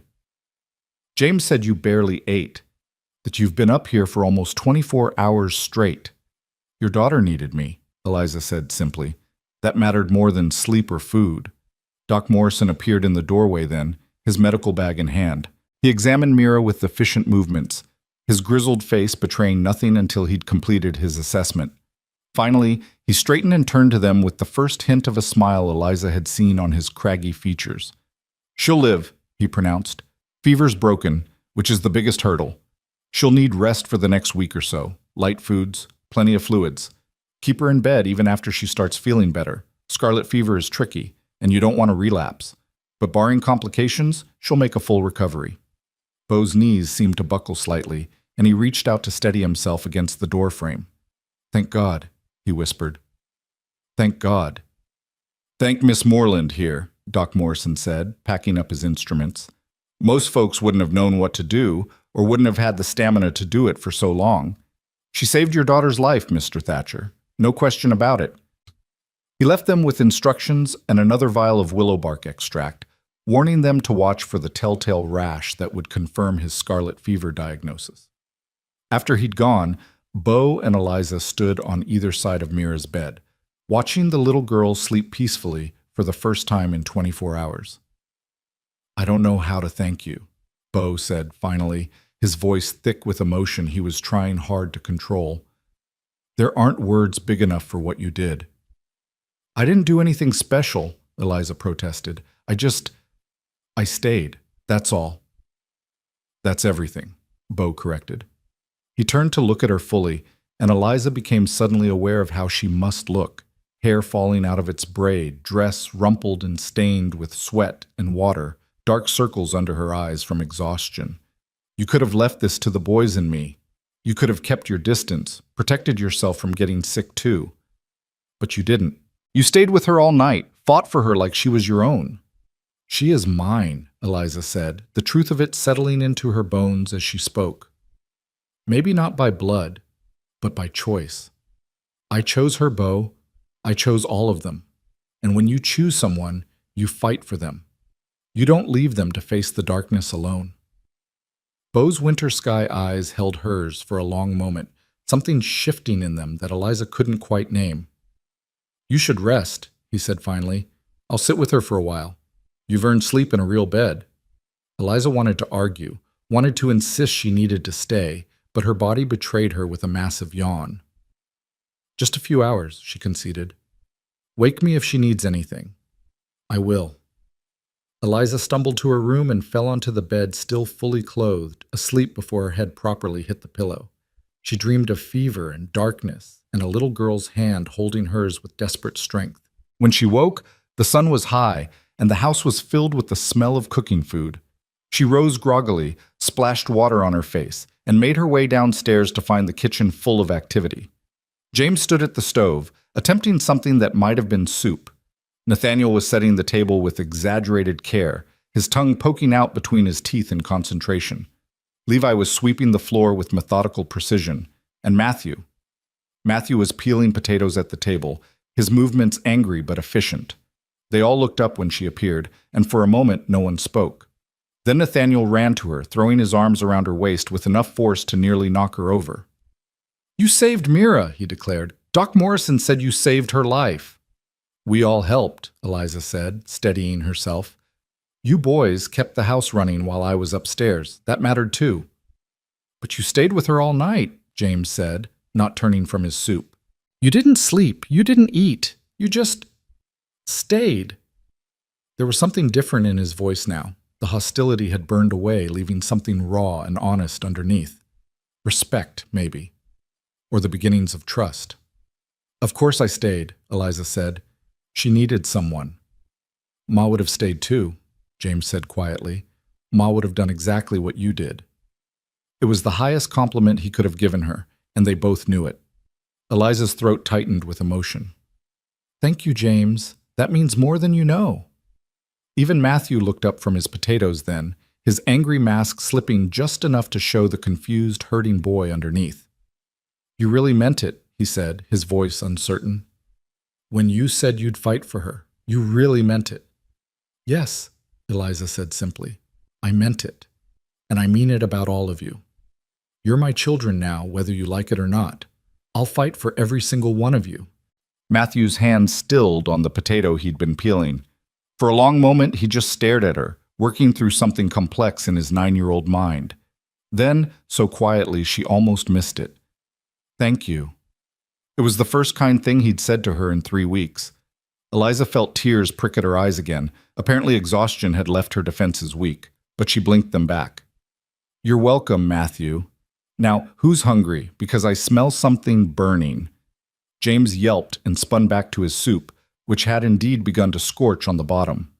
The moment of emotional intensity broke into organized chaos as everyone scrambled to save lunch. But something had shifted. Some invisible line had been crossed, and they all felt it. Over the next week, as Mira slowly recovered her strength, the household found a new rhythm. James stopped watching Eliza with suspicion and started actually asking her questions about cooking, about his mother's recipes, about whether she thought a certain shirt was clean enough or needed rewashing. Nathaniel appointed himself her shadow, following her everywhere and narrating her activities like she was the most fascinating person he'd ever met. Levi's gifts increased. More flowers, more interesting rocks, and once a perfectly symmetrical bird's feather that he placed on her pillow with the reverence of someone offering treasure. And Matthew slowly, gradually let his walls come down. It started with small things, passing her the salt at dinner without being asked, offering to carry water from the pump, not scowling quite so fiercely when she asked him to do chores.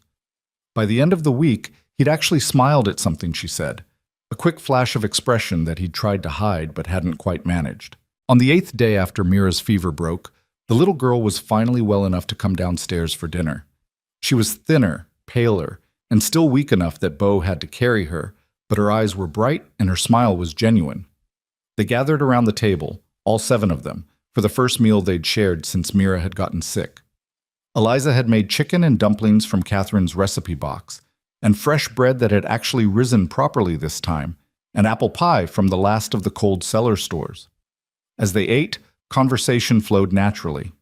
The boys talking about their chores, Mira chattering about all the things she'd missed while sick, Beau quietly listening to his children with an expression of profound relief.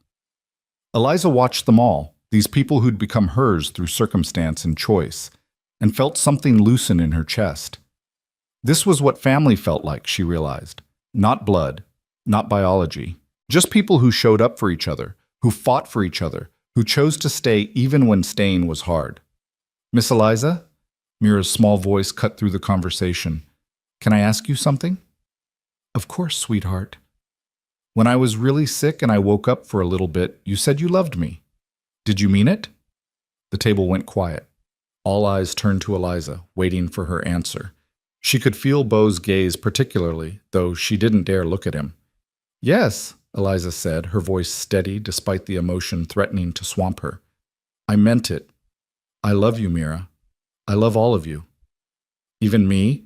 Matthew asked, his voice small. Even though I was mean to you?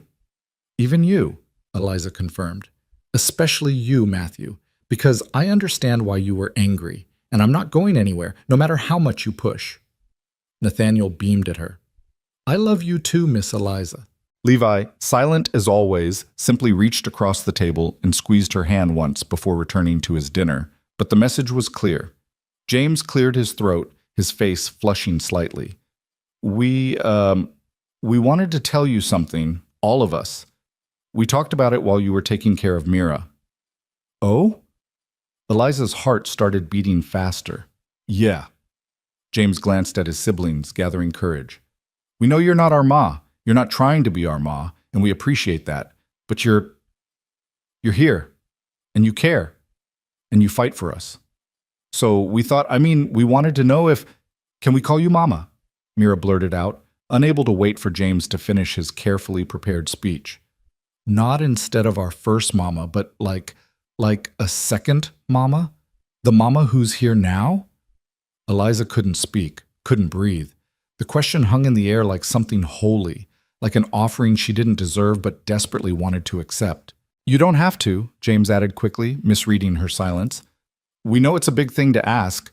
We just thought, yes, Eliza managed, her voice breaking. Yes, you can call me Mama. I'd be honored. The smile that broke across Mira's face was brighter than the New Mexico sun. Really? Really? Then can you tuck me in tonight, like a real mama would? Of course, baby girl. Of course I will. Dinner continued with lighter hearts and fuller laughter. After the meal, after the dishes were washed and put away, after the children had scattered to their evening activities, Eliza found herself alone on the back porch, watching the sun set over the distant mountains. Bo joined her there, 2 tin cups in his hands. He offered one to her, Catherine's cup, with its scratched flower, filled with coffee that was actually drinkable this time. Thank you, Eliza said, accepting it gratefully. They stood in comfortable silence for a while, sipping their coffee, watching the sky turn from blue to gold to deep purple. Finally, Bo spoke. They mean it, about calling you Mama. It's not just gratitude talking, or relief that Mira's alive. They've chosen you. All of them, even Matthew. I know, Eliza said softly. I can feel it. And Bo, I need you to know that I take that seriously. I'm not going to leave. I'm not going to let them down. Whatever happens, however long you need me here, I'll stay. Even though this isn't the life you probably imagined for yourself, Bo asked, even though you're caring for another woman's children in another woman's house? This is better than any life I imagined, Eliza said honestly. In my old life, I was broken, defective, worth $1 silver in a public square. Here, I'm needed. I matter. I get to love children who love me back, who chose me not because I could give them life, but because I chose to stay when staying was hard. That's more than I ever thought I'd have. Bo turned to look at her fully, his winter sky eyes reflecting the last of the sunset. You're not defective, Eliza. You never were. Anyone who told you that was a fool. My body can't. Your body isn't what makes you valuable, Bo interrupted gently. Your heart is. Your courage is. The fact that you stayed awake for 24 hours straight fighting for a child who wasn't even yours by blood, that's what makes you valuable. Catherine would have... His voice caught, and he had to pause to collect himself. Catherine would have loved you, would have called you sister, would have been grateful beyond words that her children found you when they needed someone most. Eliza's tears fell freely now, running down her cheeks unchecked. I wish I could have known her. She's here, Bo said, gesturing to the house behind them. In her recipes, in her children, in the way this home was built with love. You're not erasing her, Eliza. You're honoring her, keeping her alive through the life you're giving her children. Thank you, Eliza whispered, for bringing me here, for giving me this chance, for not judging me. Thank you, Bo countered, for staying, for fighting, for loving them, even when they made it hard. They finished their coffee as the last light faded from the sky and the stars began to appear, countless and bright in the clear desert air. And when they finally went inside, when Eliza climbed the stairs to tuck 5 children into bed for the first time as Mama, her heart was fuller than it had ever been. She saved Mira's room for last, the little girl already drowsy but fighting sleep to wait for her promised tucking in. Mama? Mira said as Eliza pulled the covers up around her shoulders. Will you tell me about when you were little? What do you want to know? Everything. I want to know everything about you. So Eliza settled on the edge of the bed and began to tell stories about her own childhood, about her grandmother who'd taught her to braid hair, about the time she'd tried to bake a cake and accidentally used salt instead of sugar. She talked until Mira's eyes drifted closed, until the little girl's breathing evened out into the rhythm of healthy sleep. Good night, baby girl, Eliza whispered, pressing a kiss to Mira's forehead. Sweet dreams. Love you, Mama, Mira mumbled, already more asleep than awake. Love you too, sweetheart. So very much.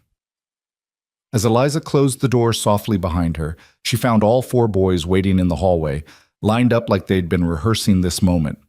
"Good night, Mama," they chorused, their voices ranging from James's newly deepening tone to Nathaniel's child treble. "Good night, my boys," Eliza said, her voice thick with emotion. "Sleep well." She made her way to her own room finally, exhausted but content in ways she'd never experienced before. As she changed into her nightgown and settled into bed, she pulled out her mother's locket one last time, looking at the picture of the young, hopeful woman who'd given birth to her. "I found it, Mama," she whispered to the image. "I found where I belong. Not where I was born, and not where I was sold, but here, with these children who chose me, with this man who saw value in me when no one else did. I'm not broken anymore. Or maybe I am, but it doesn't matter here. Here, broken is just another word for human." She closed the locket and set it on the bedside table next to Catherine's cup with its scratched flower. 2 women's legacies side by side, both honored, both cherished. Outside, the desert sang its nightly song. Inside, a house full of healing hearts settled into peaceful sleep. And in the small room at the top of the stairs, Eliza Moreland, no longer Pemberton, but simply Mama, closed her eyes and dreamed of tomorrow.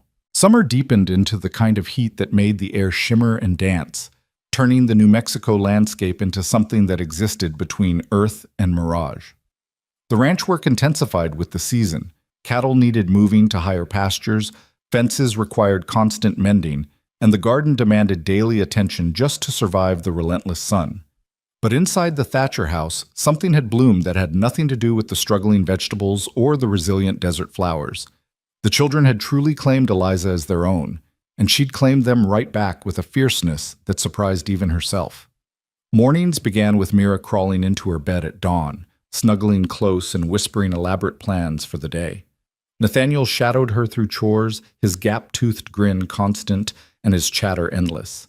Levi spoke more now, not frequently, but in careful words that carried weight precisely because he used them so sparingly. James had become her right hand, anticipating needs before she voiced them, teaching her the rhythms of ranch life that his mother had known by heart. And Matthew had transformed from her fiercest opponent into her most devoted defender, quick to jump to her aid and quicker still to correct anyone who didn't show her proper respect. It was Matthew's devotion, actually, that led to the incident in town. 6 weeks after Mira's recovery, they needed supplies from Ash Ridge that couldn't wait for the monthly supply run. Flour and sugar had run dangerously low, and Doc Morrison had sent word that he had medicine for Eliza to pick up, a tonic he'd ordered special for building Mira's strength after her illness. "I'll go," Bo had said at breakfast, but Eliza shook her head. "You've got that fence line in the north pasture that can't wait. James told me about it last night. Said if it's not fixed today, you'll lose cattle to the ravine." She wiped her hands on her apron, decision made. "I'll take the wagon to town. Matthew and Nathaniel can come with me for an extra set of hands." Bo had looked uncertain, his coffee cup pausing halfway to his lips. "Are you sure? The folks in Ash Ridge, they weren't exactly kind to you when you left." "Then they can practice being kind now," Eliza said with more confidence than she felt. "I'm not the woman they sold 6 weeks ago, Bo. I'm different now. I have a home, I have children, I have a place where I belong. They can't take that from me." Something flickered in Bo's eyes at that, pride maybe, or approval. "Take James too then, just in case there's trouble." So the 4 of them had set out after breakfast, the wagon rattling along the familiar road toward Ash Ridge. Eliza hadn't been back since the day of her sale, and as the town came into view, small and dusty and full of memories she'd rather forget, her resolve wavered slightly. "Mama?" Nathaniel, sitting beside her on the bench seat, touched her arm. "You're squeezing the reins real tight. Are your hands okay?" Eliza loosened her grip, realizing she'd been strangling the leather. "I'm fine, sweetheart. Just thinking." "About when Grandpa sold you?" Matthew asked from the back of the wagon, his voice carrying that edge of protective anger he got whenever anyone mentioned her past. "Because if anyone says anything mean to you, I'll..." You'll mind your manners and be polite, Eliza interrupted firmly. We're here for supplies, not confrontation. We get what we need and go home. Understood? Yes, Mama, Matthew muttered, though his scowl suggested he was mentally cataloging potential insults and preparing responses. They pulled up in front of Henderson's General Store, the same building where Bo had loaded supplies the day he'd bought her. Eliza climbed down from the wagon with as much dignity as she could muster, smoothing her dress and straightening her bonnet. She'd worn her church dress today, not the faded everyday calico, but the nicer blue cotton that Catherine's skilled hands had sewn years ago, and that Eliza had carefully let out to fit her own frame. The bell above the door chimed as they entered, and Mrs. Henderson looked up from her counter. The woman's eyes widened in recognition, her mouth forming a small O of surprise. Mrs. She faltered, clearly unsure how to address the woman who'd been sold like property 6 weeks ago. Mrs. Thatcher, James supplied, his young voice carrying unexpected authority. This is our mother now. We need flour, sugar, salt, and whatever else is on this list. He handed over a paper covered in Eliza's careful handwriting. Mrs. Henderson took the list with trembling fingers, her eyes darting between Eliza and the children. Of course, right away. I'll get these things together for you. She scurried into the back room, leaving them alone in the store. Eliza could feel eyes on her from the street, curious townspeople peering through the windows, no doubt already spreading word that the barren woman had returned. Let them stare, Matthew said fiercely, moving closer to Eliza's side. They're just jealous because you're ours now and they don't have anyone half as good. Eliza's heart squeezed at the fierce loyalty in his voice. She rested her hand on his shoulder, giving it a gentle squeeze. Thank you, my love, but remember we don't need their approval. We have each other. Mrs. Henderson returned with their supplies, packing them with nervous efficiency. As she tallied the cost, the bell chimed again, and Eliza's stomach dropped. Harold Pemberton's mother swept into the store like a ship under full sail, all rustling black silk and righteous indignation. She'd been in mourning since Harold's death, and apparently planned to wear her grief like armor indefinitely. Margaret, she addressed Mrs. Henderson without looking at Eliza. I need black thread, and... She stopped mid-sentence as her eyes landed on Eliza. You. The word was packed with enough venom to kill a rattlesnake. Eliza kept her expression neutral, her hands folded calmly in front of her. Mrs. Pemberton, I hope you're well. Well? The older woman's face flushed an alarming shade of purple. Well, you have the audacity to ask about my well-being when you're standing there dressed like you have some claim to respectability? When everyone knows what you are? That barren ghost who killed my son with her deficiency? Your son died in a riding accident, Eliza said quietly, feeling all 3 boys tense beside her. I'm sorry for your loss, truly I am, but his death wasn't my fault any more than my inability to conceive was. Inability? Mrs. Pemberton's voice rose to a screech. You're cursed, that's what you are. Cursed and useless, and don't you dare talk to our mama that way. Matthew stepped forward, his 9-year-old frame vibrating with rage. She's not cursed. She's the best mama in the whole territory, and she takes better care of us than you probably ever took care of anybody. Matthew, Eliza said warningly, but Mrs. Pemberton was already advancing on the boy like an avenging angel. How dare you speak to me that way, you impudent child? Someone should teach you proper respect for your elders. She reached out as if to grab Matthew's ear, but James was suddenly there, inserting himself between the angry woman and his younger brother. At 12, he was nearly as tall as Mrs. Pemberton, and he used every inch of that height now. Don't touch my brother, he said, his voice low and dangerous in a way that reminded Eliza startlingly of Bo. And don't insult our mother. She's worth 10 of anyone in this town, including you. Why, I never... Mrs. Pemberton sputtered. Margaret, are you hearing this? These wild children need discipline, and as for their so-called mother, she's our real mother, Nathaniel piped up, not to be left out. She stayed up all night when Mira was sick and saved her life. What have you ever done that was that brave? Mrs. Henderson, caught in the middle of this confrontation, looked like she wanted the floor to swallow her whole. Perhaps we should all just... I'll tell you what I've done, Mrs. Pemberton cut her off. "I've maintained my dignity. I've upheld proper standards. I haven't sold myself to the first man who'd have me for the price of a drink." The slap of those words hung in the air. Eliza felt her carefully maintained composure crack slightly, felt the old shame trying to worm its way back into her heart. But before she could respond, before she could defend herself, all three boys were talking at once. "Pa paid $1 because that's all she was worth to this terrible town. He saved her from you awful people. She's the best thing that ever happened to us." "Boys," Eliza said, her voice cutting through their passionate defense, "that's enough. Thank you for standing up for me, but I can fight my own battles." She turned to face Mrs. Pemberton fully, drawing herself up to her full height. "You're right about one thing. Bo Thatcher bought me for $1 in a public square. Do you know why he only paid $1? Mrs. Pemberton's mouth worked soundlessly. "Because no one else bid," Eliza continued, her voice steady and clear. "Because every person in this town had already decided I was worthless based on something I couldn't control.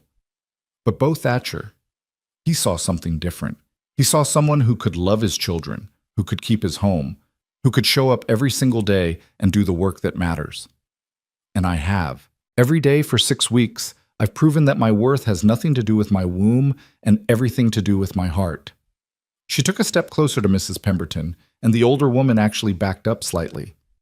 "So you can call me cursed, you can call me barren, you can call me whatever you want, but those boys standing behind me, they call me Mama, and their sister who's home resting because I fought through a night of fever to save her life. She calls me Mama, too. Their father, who works himself to exhaustion every day to provide for his family, he calls me the best decision he ever made." Eliza's voice dropped lower, more intense. "So I'll ask you, Mrs. Pemberton, what do people call you? Because from where I'm standing, all I see is a bitter woman wearing her grief like a badge of honor, using it as an excuse to tear down anyone who's found a way to be happy despite their losses." The silence that followed was absolute. Mrs. Henderson stood frozen behind her counter. The boys stared at Eliza with expressions of awe and pride. And Mrs. Pemberton looked like she'd been slapped. "How dare you?" she finally whispered. "How dare you speak to me that way?" "I dare because I'm not afraid of you anymore," Eliza said simply. "I'm not afraid of this town anymore. You already did your worst to me, and I survived. I more than survived. I found a family who loves me. What more can you possibly take from me?" Mrs. Pemberton turned on her heel and stormed from the store, the bell chiming violently with her exit. In the aftermath, Eliza's hands started to shake, the adrenaline of confrontation finally catching up with her. "Mama, that was amazing," Nathaniel breathed. "You were like a hero in a story." "You made her run away," Matthew added with deep satisfaction. "She couldn't even think of anything to say back." James just looked at her with new respect in his eyes. "Pa was right," he said quietly. "You are the best decision he ever made." Mrs. Henderson cleared her throat nervously. "Your total comes to $3.47, Mrs. Thatcher, and I want you to know what you said was right. We were all wrong about you. I'm sorry for that." Eliza counted out the money with still trembling hands. "Thank you, Mrs. Henderson. That means more than you know." They loaded their supplies into the wagon and headed for Doc Morrison's office next. The doctor was waiting for them, a bottle of dark liquid in his hands. "Tonic for young Mira," he said, handing it to Eliza. "1 spoonful with breakfast every day for the next month. Should help rebuild her strength after that scarlet fever." "Thank you, doctor." Eliza tucked the bottle carefully into her bag. "How much do I owe you?" "Nothing," Doc Morrison said. "Consider it payment for the excellent nursing you provided. Not many folks could have brought that child through what you did. You've got a gift, Mrs. Thatcher."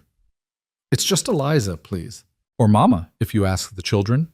She smiled at that, still getting used to the title. "Mama suits you," the doctor said with a rare smile of his own.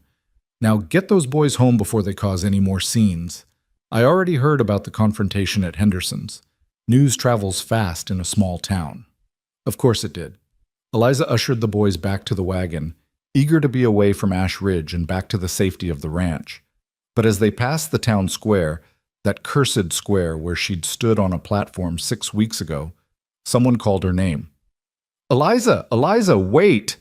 She turned to see her brother Thomas running toward them, his 16-year-old frame all awkward angles and earnest desperation. She hadn't seen him since the day of her sale, and the sight of him now brought a complicated rush of emotions. "Thomas," she said, pulling the wagon to a stop. Her brother skidded to a halt beside them, breathing hard. "I heard you were in town. I've been hoping. I wanted to see you, to apologize." "For what?" "For not stopping Pa. For not standing up for you when he sold you like—" Thomas's voice cracked. "I should have done something. I should have protected you." Eliza climbed down from the wagon, leaving the boys watching with intense curiosity. She approached her little brother, not so little anymore, and saw the guilt eating him alive. "Thomas, you were 15 years old. What could you have done?" "Something. Anything. I could have told Pa I wouldn't let him do it. I could have made a scene, brought attention to how wrong it was. I could have—" He stopped, swallowing hard. "You're my sister, Eliza. I loved you. I still love you. And I let them sell you." "You didn't let them do anything," Eliza said gently. "Pa made his choice, and Ma supported it, and that was that. You couldn't have stopped them any more than I could have." "Are you happy?" Thomas asked suddenly, looking past her to the boys in the wagon. "With the Thatchers? Are they treating you well?" "I'm happier than I've ever been," Eliza said honestly. "Those boys have become my sons. Their sister is my daughter.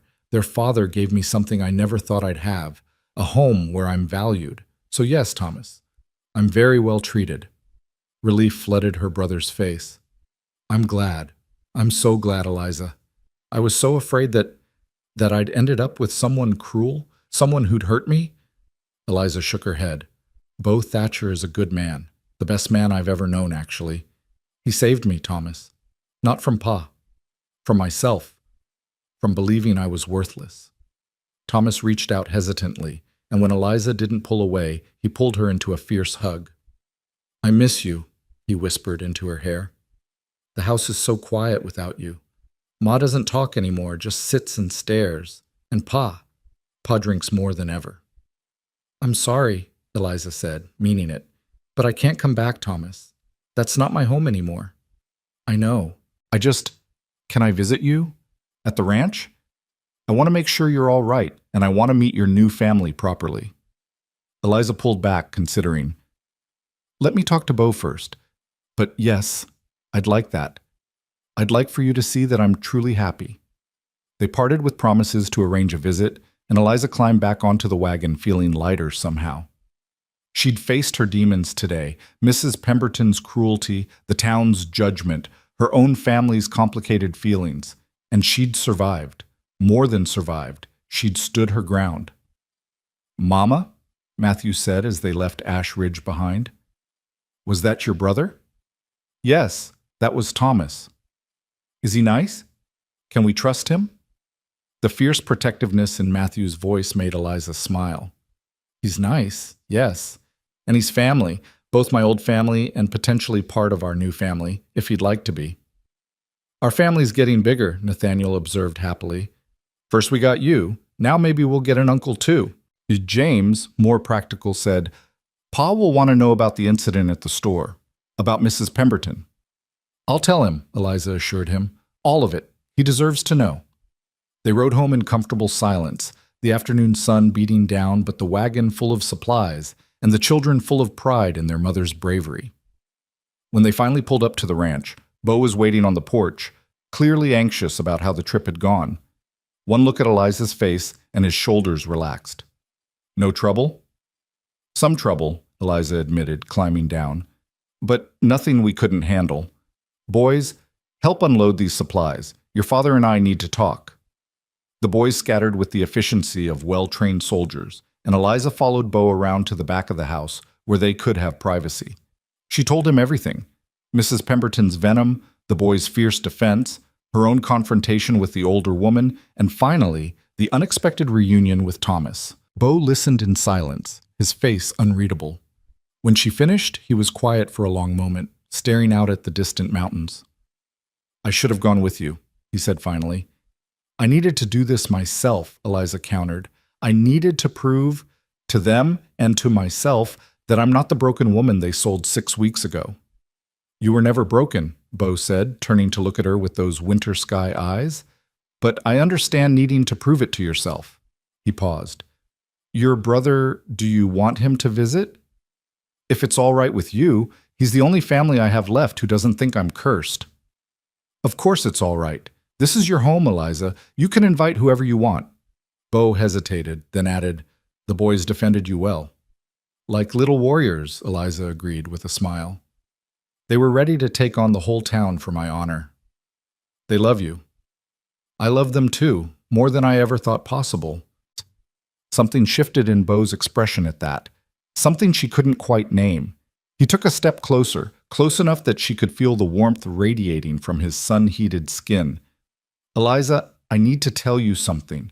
I've been trying to find the right words for weeks now, but there never seems to be a right time, and—" "Pa! Mama!" Mira's voice rang out from the house. "Come quick, Levi's talking." They rushed inside to find all 5 children gathered in the main room, staring at Levi with expressions of shock and delight. The quiet boy stood in the center of them, his face flushed but his eyes bright. "What happened?" Bo demanded. "Levi, son, are you all right?" "I'm fine, Pa," Levi said in his soft, careful voice. "I just wanted to tell Mama something important, and it felt like the words were ready to come out, so I let them." "What did you want to tell me, sweetheart?" Eliza asked, kneeling down to his level. Levi looked at her with those enormous, solemn eyes. "I wanted to say thank you for staying when Mama Mira was sick, for loving us even though we're not yours by blood, for being brave today in town when people were mean. You're a good mama, and I'm glad Pa brought you home." Eliza's vision blurred with tears. "Oh, Levi, my sweet boy. I'm glad he brought me home too. So very glad." Levi stepped forward and wrapped his arms around her neck, hugging her with the fierce intensity of a child who'd been saving up affection for months. Eliza held him tight, feeling the last piece of her new family click into place. That evening, after the children were fed and bathed and tucked into bed, after the kitchen was cleaned and the house settled into nighttime quiet, Eliza found herself once again on the back porch with Bo. They'd fallen into this habit over the weeks, sharing the end of the day together, talking over coffee or just sitting in companionable silence. Tonight Bo seemed nervous, his coffee untouched in Catherine's cup that Eliza had insisted he reclaim for himself. "You said you needed to tell me something earlier," Eliza prompted gently, before Levi interrupted. "Yes." Bo set down his cup and turned to face her fully. "Eliza, I want you to know that I never intended, that is, when I brought you here, I only meant to hire help, someone to care for the children while I worked. That's all." "I know that," Eliza said, confused by where this was going. "But somewhere along the way things changed. You changed from hired help to family. The children changed from tolerating you to loving you. And I—" He stopped, running a hand through his hair in frustration. "I'm making a mess of this." "Bo, just say what you need to say." He met her eyes, and the intensity in his gaze made her breath catch. "I'm not ready to marry again. Maybe I never will be. Catherine she was everything to me, and losing her nearly destroyed me. I can't imagine trying to build that kind of love again." Eliza's heart sank, even though she'd never dared to hope for anything beyond what they already had. "I understand. But," Bo continued, reaching out to take her hand, "I want you to know that you're not just hired help anymore. You're not just the woman who cares for my children. You're part of this family, Eliza, permanently, whether I ever marry again or not. Whether you stay as the children's mother or eventually decide to build a life elsewhere, you'll always have a home here. You'll always have us. Do you understand?" "I'm not going anywhere," Eliza whispered. "This is my home. You're my family. I don't need marriage or a title beyond Mama. I just need this life we've built together." Relief flooded Bo's face. "Good. That's good. I just needed you to know that you're secure here, that I'm not going to suddenly decide I don't need you anymore, or that you've fulfilled your purpose and can leave. You're ours, Eliza, for as long as you want to be." "Forever then," Eliza said, squeezing his hand. "I want to be yours forever." They sat together in the darkness, holding hands like children seeking comfort, like friends bound by something deeper than romance. And overhead, the stars wheeled in their ancient patterns, bearing witness to a family that had been broken and was slowly, painfully, beautifully healing itself back together. Inside the house, 5 children slept peacefully, secure in the knowledge that their mama would be there in the morning and the morning after that, and all the mornings stretching out into a future that finally felt safe. And on the back porch, 2 adults who'd each lost everything found themselves grateful for what they'd found in each other. Not passion, perhaps, but partnership. Not romance, but respect. Not the love songs promised, but something steadier, something that just might last. Autumn arrived with unexpected gentleness, the brutal summer heat giving way to cooler mornings and evenings painted in shades of gold. The change in seasons brought its own rhythm to the ranch. Harvest time, preparations for winter, the constant cycle of work that never truly ended but shifted its focus with the turning of the year. Eliza had been with the Thatchers for 4 months now, and the transformation was complete. She no longer felt like an outsider looking in, no longer questioned her right to make decisions or discipline the children or rearrange the kitchen to suit her preferences. This was her home. These were her children, and she'd earned every inch of belonging through sweat and tears and stubborn refusal to give up. The garden had become her special project, the one place where she could pour her energy into creating something from nothing. Catherine's garden had died during those first grief-stricken months after her death, untended, unwatered, left to wither in the harsh New Mexico sun. Eliza had spent weeks clearing the dead plants, turning the soil, coaxing life back into earth that had gone dormant. It was grueling work. The drought that had settled over the territory made every drop of water precious, every seed a gamble. But Eliza refused to let the garden die completely. She hauled water from the well until her arms ached, rigged shade cloths to protect tender seedlings from the worst of the sun, talked to her plants the way she'd once heard Catherine had done, as if encouragement alone could will them to grow. Most of what she planted struggled. The lettuce bolted immediately. The squash vines produced more leaves than fruit. The carrots came up twisted and small, barely worth the effort of pulling them. But in one corner of the garden, against all odds and logic, a single tomato plant had taken root and thrived. Eliza discovered the first tomato on a morning when everything else seemed to be going wrong. James had torn his only good shirt on a fence post.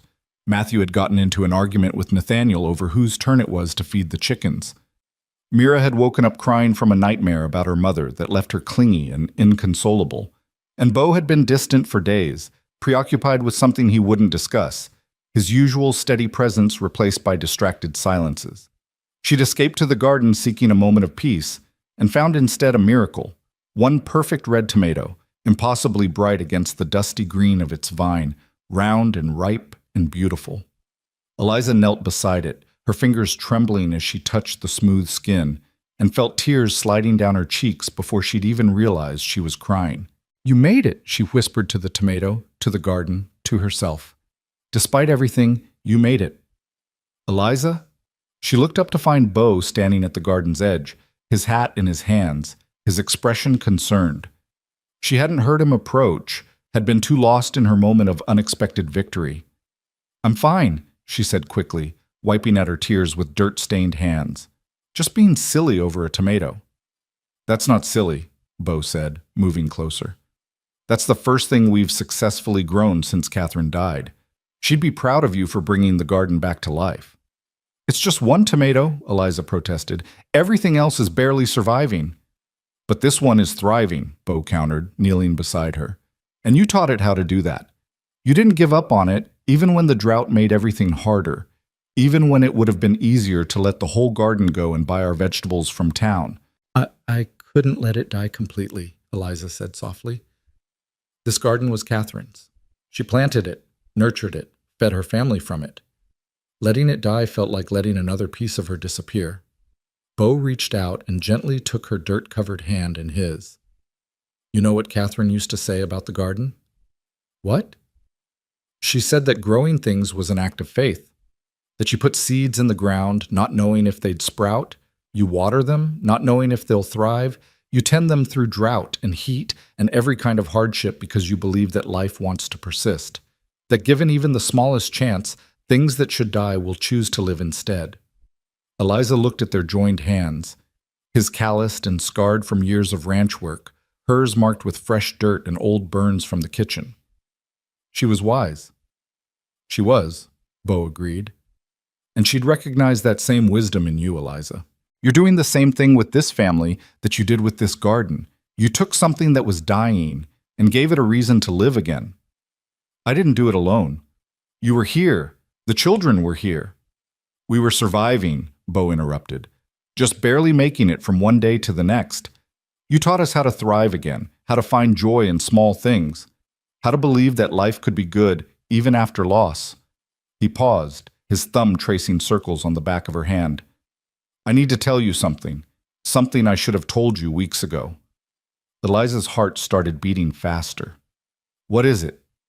Before Bo could answer, Matthew's voice rang out from the house. Mama, Mama, there's people coming. Fancy people in a wagon. Bo stood quickly, pulling Eliza to her feet. They moved to the front of the house where all 5 children had gathered on the porch, staring at an approaching wagon that was indeed far fancier than anything usually seen on ranch roads. As it drew closer, Eliza recognized the driver, Samuel Hutchins, a lawyer from Santa Fe who occasionally did business in Ash Ridge, but it was the passengers who made her breath catch. 2 men in suits that cost more than most families earned in a year, their faces serious and official. Stay with the children, Bo said quietly. Let me handle this. But Eliza had a sinking feeling that whatever these men wanted, it involved her. She gathered the children close, her arms around Mira and Nathaniel, while the older boys flanked her protectively. Samuel Hutchins climbed down from the wagon, doffing his hat respectfully. Mr. Thatcher, Mrs. Thatcher, my apologies for arriving unannounced, but these gentlemen insisted on making the journey as soon as they heard. He gestured to his passengers, who were descending with the careful movements of men unused to wagon travel. This is Mr. Theodore Carlyle and Mr. James Worth, representatives of the Territorial Family Court. Eliza's stomach dropped. Family Court. That meant only one thing. Someone was challenging her place here, claiming she had no legal right to these children. What's this about? Bo's voice was level, but Eliza could see the tension in his shoulders. Mr. Carlyle, the older of the 2 officials, stepped forward. Mr. Thatcher, we've received a formal complaint regarding the welfare of your children. Specifically, concerns have been raised about the unusual circumstances under which you acquired Miss Eliza Moreland as their caregiver. Mrs. Thatcher, James said sharply, she's our mother. I understand that's what you call her, son, Mr. Carlyle said with practiced gentleness. But legally speaking, there's no adoption papers, no marriage certificate, no formal arrangement that gives Miss Moreland any legal standing as your guardian. The complaint suggests that your father essentially purchased a woman in a public auction and installed her in his home with 5 children. That's concerning from a legal standpoint. Who filed the complaint? Bo demanded. Mr. Worth consulted a paper.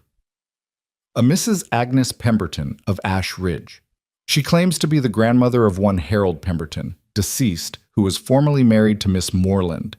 She's arguing that a woman who was sold like property, who failed to produce children in a legitimate marriage, has no business raising children unsupervised.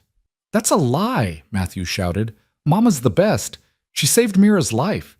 She takes care of us better than anyone. Matthew, inside, Eliza said quietly.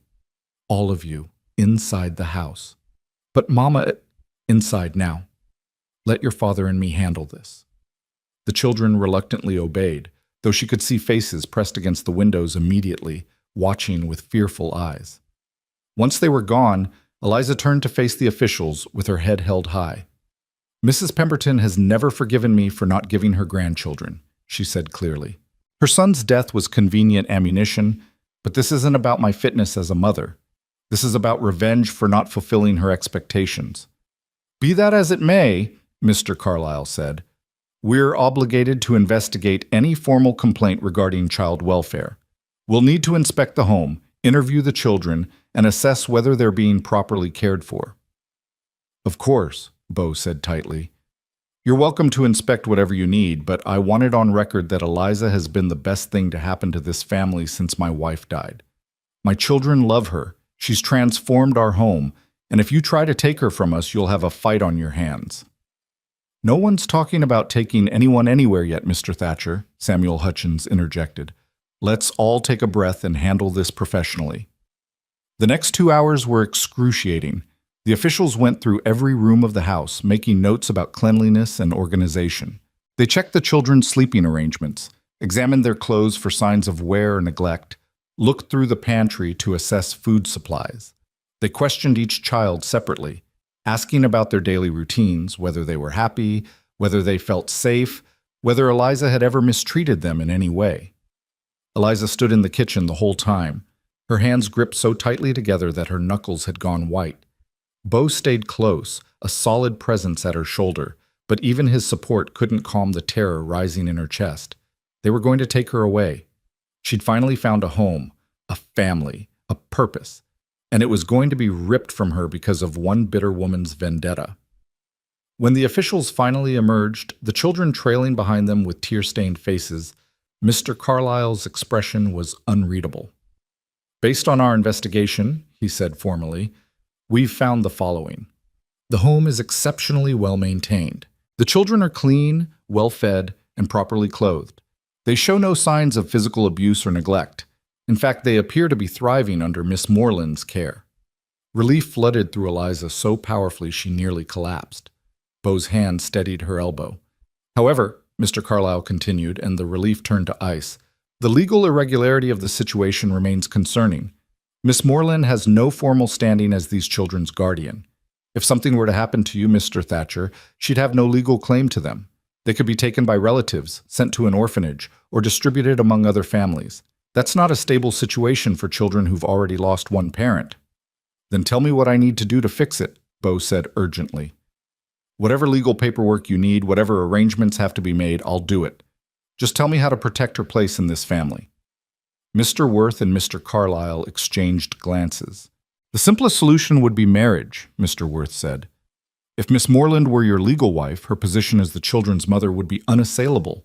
No one could challenge it. Then we'll marry, Bo said without hesitation. Eliza's heart stopped. Bo, no, you said you weren't ready. You said you might never be ready. I also said you were part of this family permanently, Bo countered, turning to face her.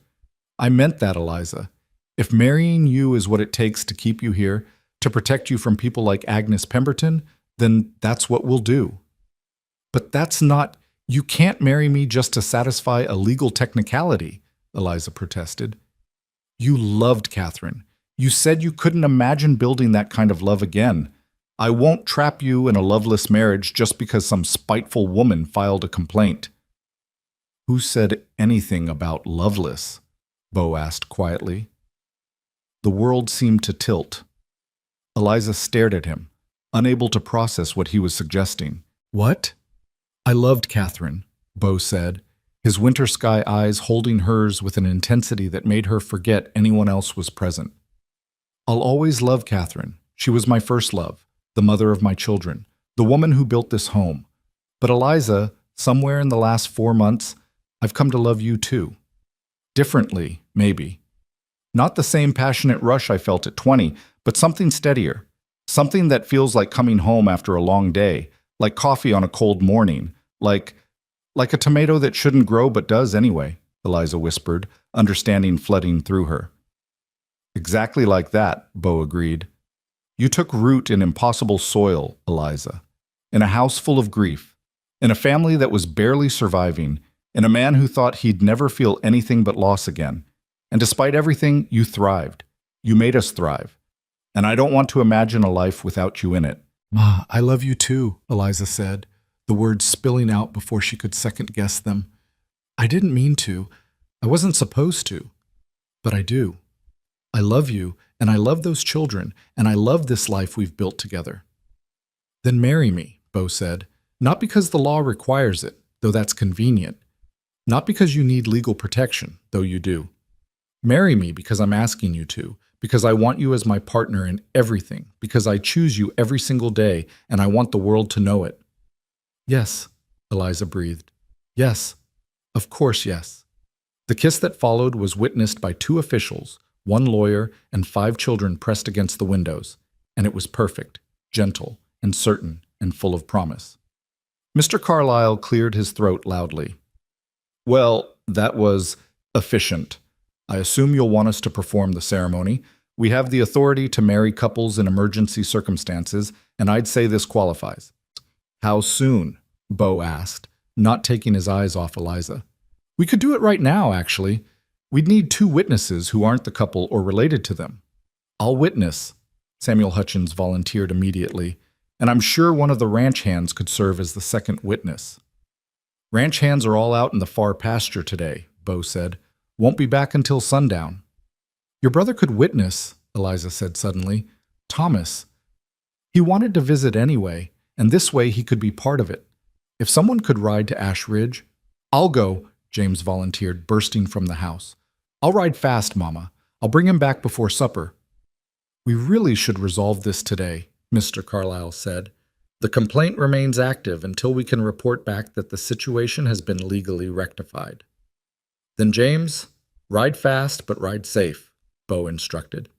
Bring Thomas back if he's willing. And tell him his sister is getting married and we'd be honored to have him here. James was already running for the barn. His young face split with a grin. The other children spilled out of the house, chattering excitedly, asking 1,000 questions at once. Mira attached herself to Eliza's leg with the tenacity of a burr. Are you really marrying Pa? She demanded. Does that mean you'll be our mama forever and ever? Does that mean nobody can take you away? That's exactly what it means, sweetheart, Eliza said, scooping the little girl up. Forever and ever, no one can take me away from you. The next few hours passed in a blur of activity. The officials made themselves comfortable on the porch, reviewing paperwork and discussing legal formalities. Matthew and Nathaniel were dispatched to tidy the house. It needs to look nice for a wedding, Nathaniel insisted. Levi, in his quiet way, picked wildflowers from the areas around the garden and fashioned them into a simple bouquet. And Mira insisted on helping Eliza change into her church dress, the good blue cotton that had belonged to Catherine. Mama Catherine would want you to wear it, Mira said seriously, smoothing the fabric. She'd be happy that Pa found you. She'd want him to be happy again. Do you really think so? Eliza asked, her throat tight with emotion. I know so, Mira said with the absolute certainty of childhood. I asked her last night in my prayers, and she told me. She said to tell you thank you for taking care of us, and that she's glad we're going to be a real family now. Eliza gathered the little girl close, tears streaming down her face. I'm glad too, baby girl. So very glad. Thomas arrived just as the sun was beginning its descent toward the mountains, dusty from the ride and wide-eyed at the chaos he'd entered. James had explained the situation during the journey, so he came prepared with congratulations and barely contained excitement. You're happy? He asked Eliza privately, searching her face for any sign of doubt. This is what you want? More than anything, Eliza assured him. I know it probably seems rushed and under strange circumstances, but Thomas, I love him. I love this family. This is where I belong. Then I'm happy for you, Thomas said, pulling her into a hug. You deserve this, Eliza. After everything Pa and Ma put you through, after everything this town said about you, you deserve to be loved. The ceremony itself was simple but profound. They gathered in front of the house as the sunset painted the sky in impossible colors, the whole family arranged around them. Mr. Carlyle spoke the words with surprising gentleness, his official formality softening in the face of such obvious affection. Do you, Beauregard Thatcher, take this woman to be your lawfully wedded wife, to have and to hold from this day forward, for better or worse, for richer or poorer, in sickness and in health, as long as you both shall live? I do, Bo said clearly, his eyes never leaving Eliza's face. And do you, Eliza Moreland, take this man to be your lawfully wedded husband, to have and to hold from this day forward, for better or worse, for richer or poorer, in sickness and in health, as long as you both shall live? I do, Eliza whispered, her voice thick with tears. By the authority granted to me by the territory of New Mexico, I now pronounce you husband and wife. You may kiss your bride. The kiss was witnessed by 5 cheering children, 1 beaming brother, 2 pleased officials, and 1 satisfied lawyer, and it felt like sealing a promise that had been made weeks ago but was only now being formalized. When they broke apart, Bo rested his forehead against hers and murmured, "Hello, Mrs. Thatcher." "Hello, Mr. Thatcher," Eliza replied, laughing through her tears. The children swarmed them immediately, demanding hugs and attention and reassurance that this meant everything was settled now, that Mama was theirs forever, that the mean lady from town couldn't take her away. Eliza held each one, promised them everything they needed to hear, felt the last piece of her broken heart click into place. After the officials and Samuel Hutchins had departed, taking with them official documentation of the marriage that would close Mrs. Pemberton's complaint permanently, and after Thomas had ridden home with promises to visit again soon, the newly expanded Thatcher family gathered around the dinner table for a celebratory meal. Eliza had prepared Catherine's special pot roast recipe, and dessert was a single perfect tomato, sliced and shared among 7 people with reverence usually reserved for communion. "This is the best tomato I've ever tasted," Nathaniel declared around his mouthful. "That's because Mama grew it," Mira said proudly. "She made it grow when everything else was dying."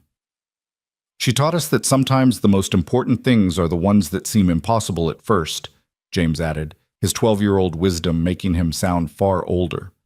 "Like making a garden grow in a drought, or making a family heal after losing someone, or finding love when you thought you'd lost the ability to feel it." Bo reached across the table and took Eliza's hand, squeezing gently. "Your brother's getting philosophical in his old age." "He's right, though," Eliza said. "All the best things are the ones that shouldn't work but do anyway.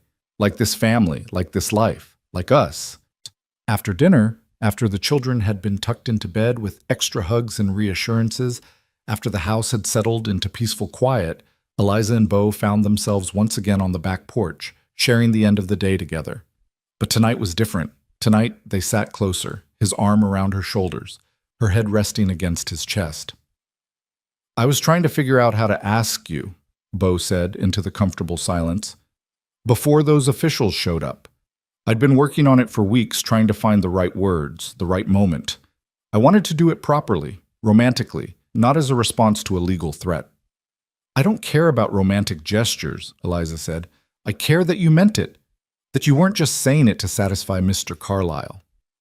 "I meant every word," Bo assured her.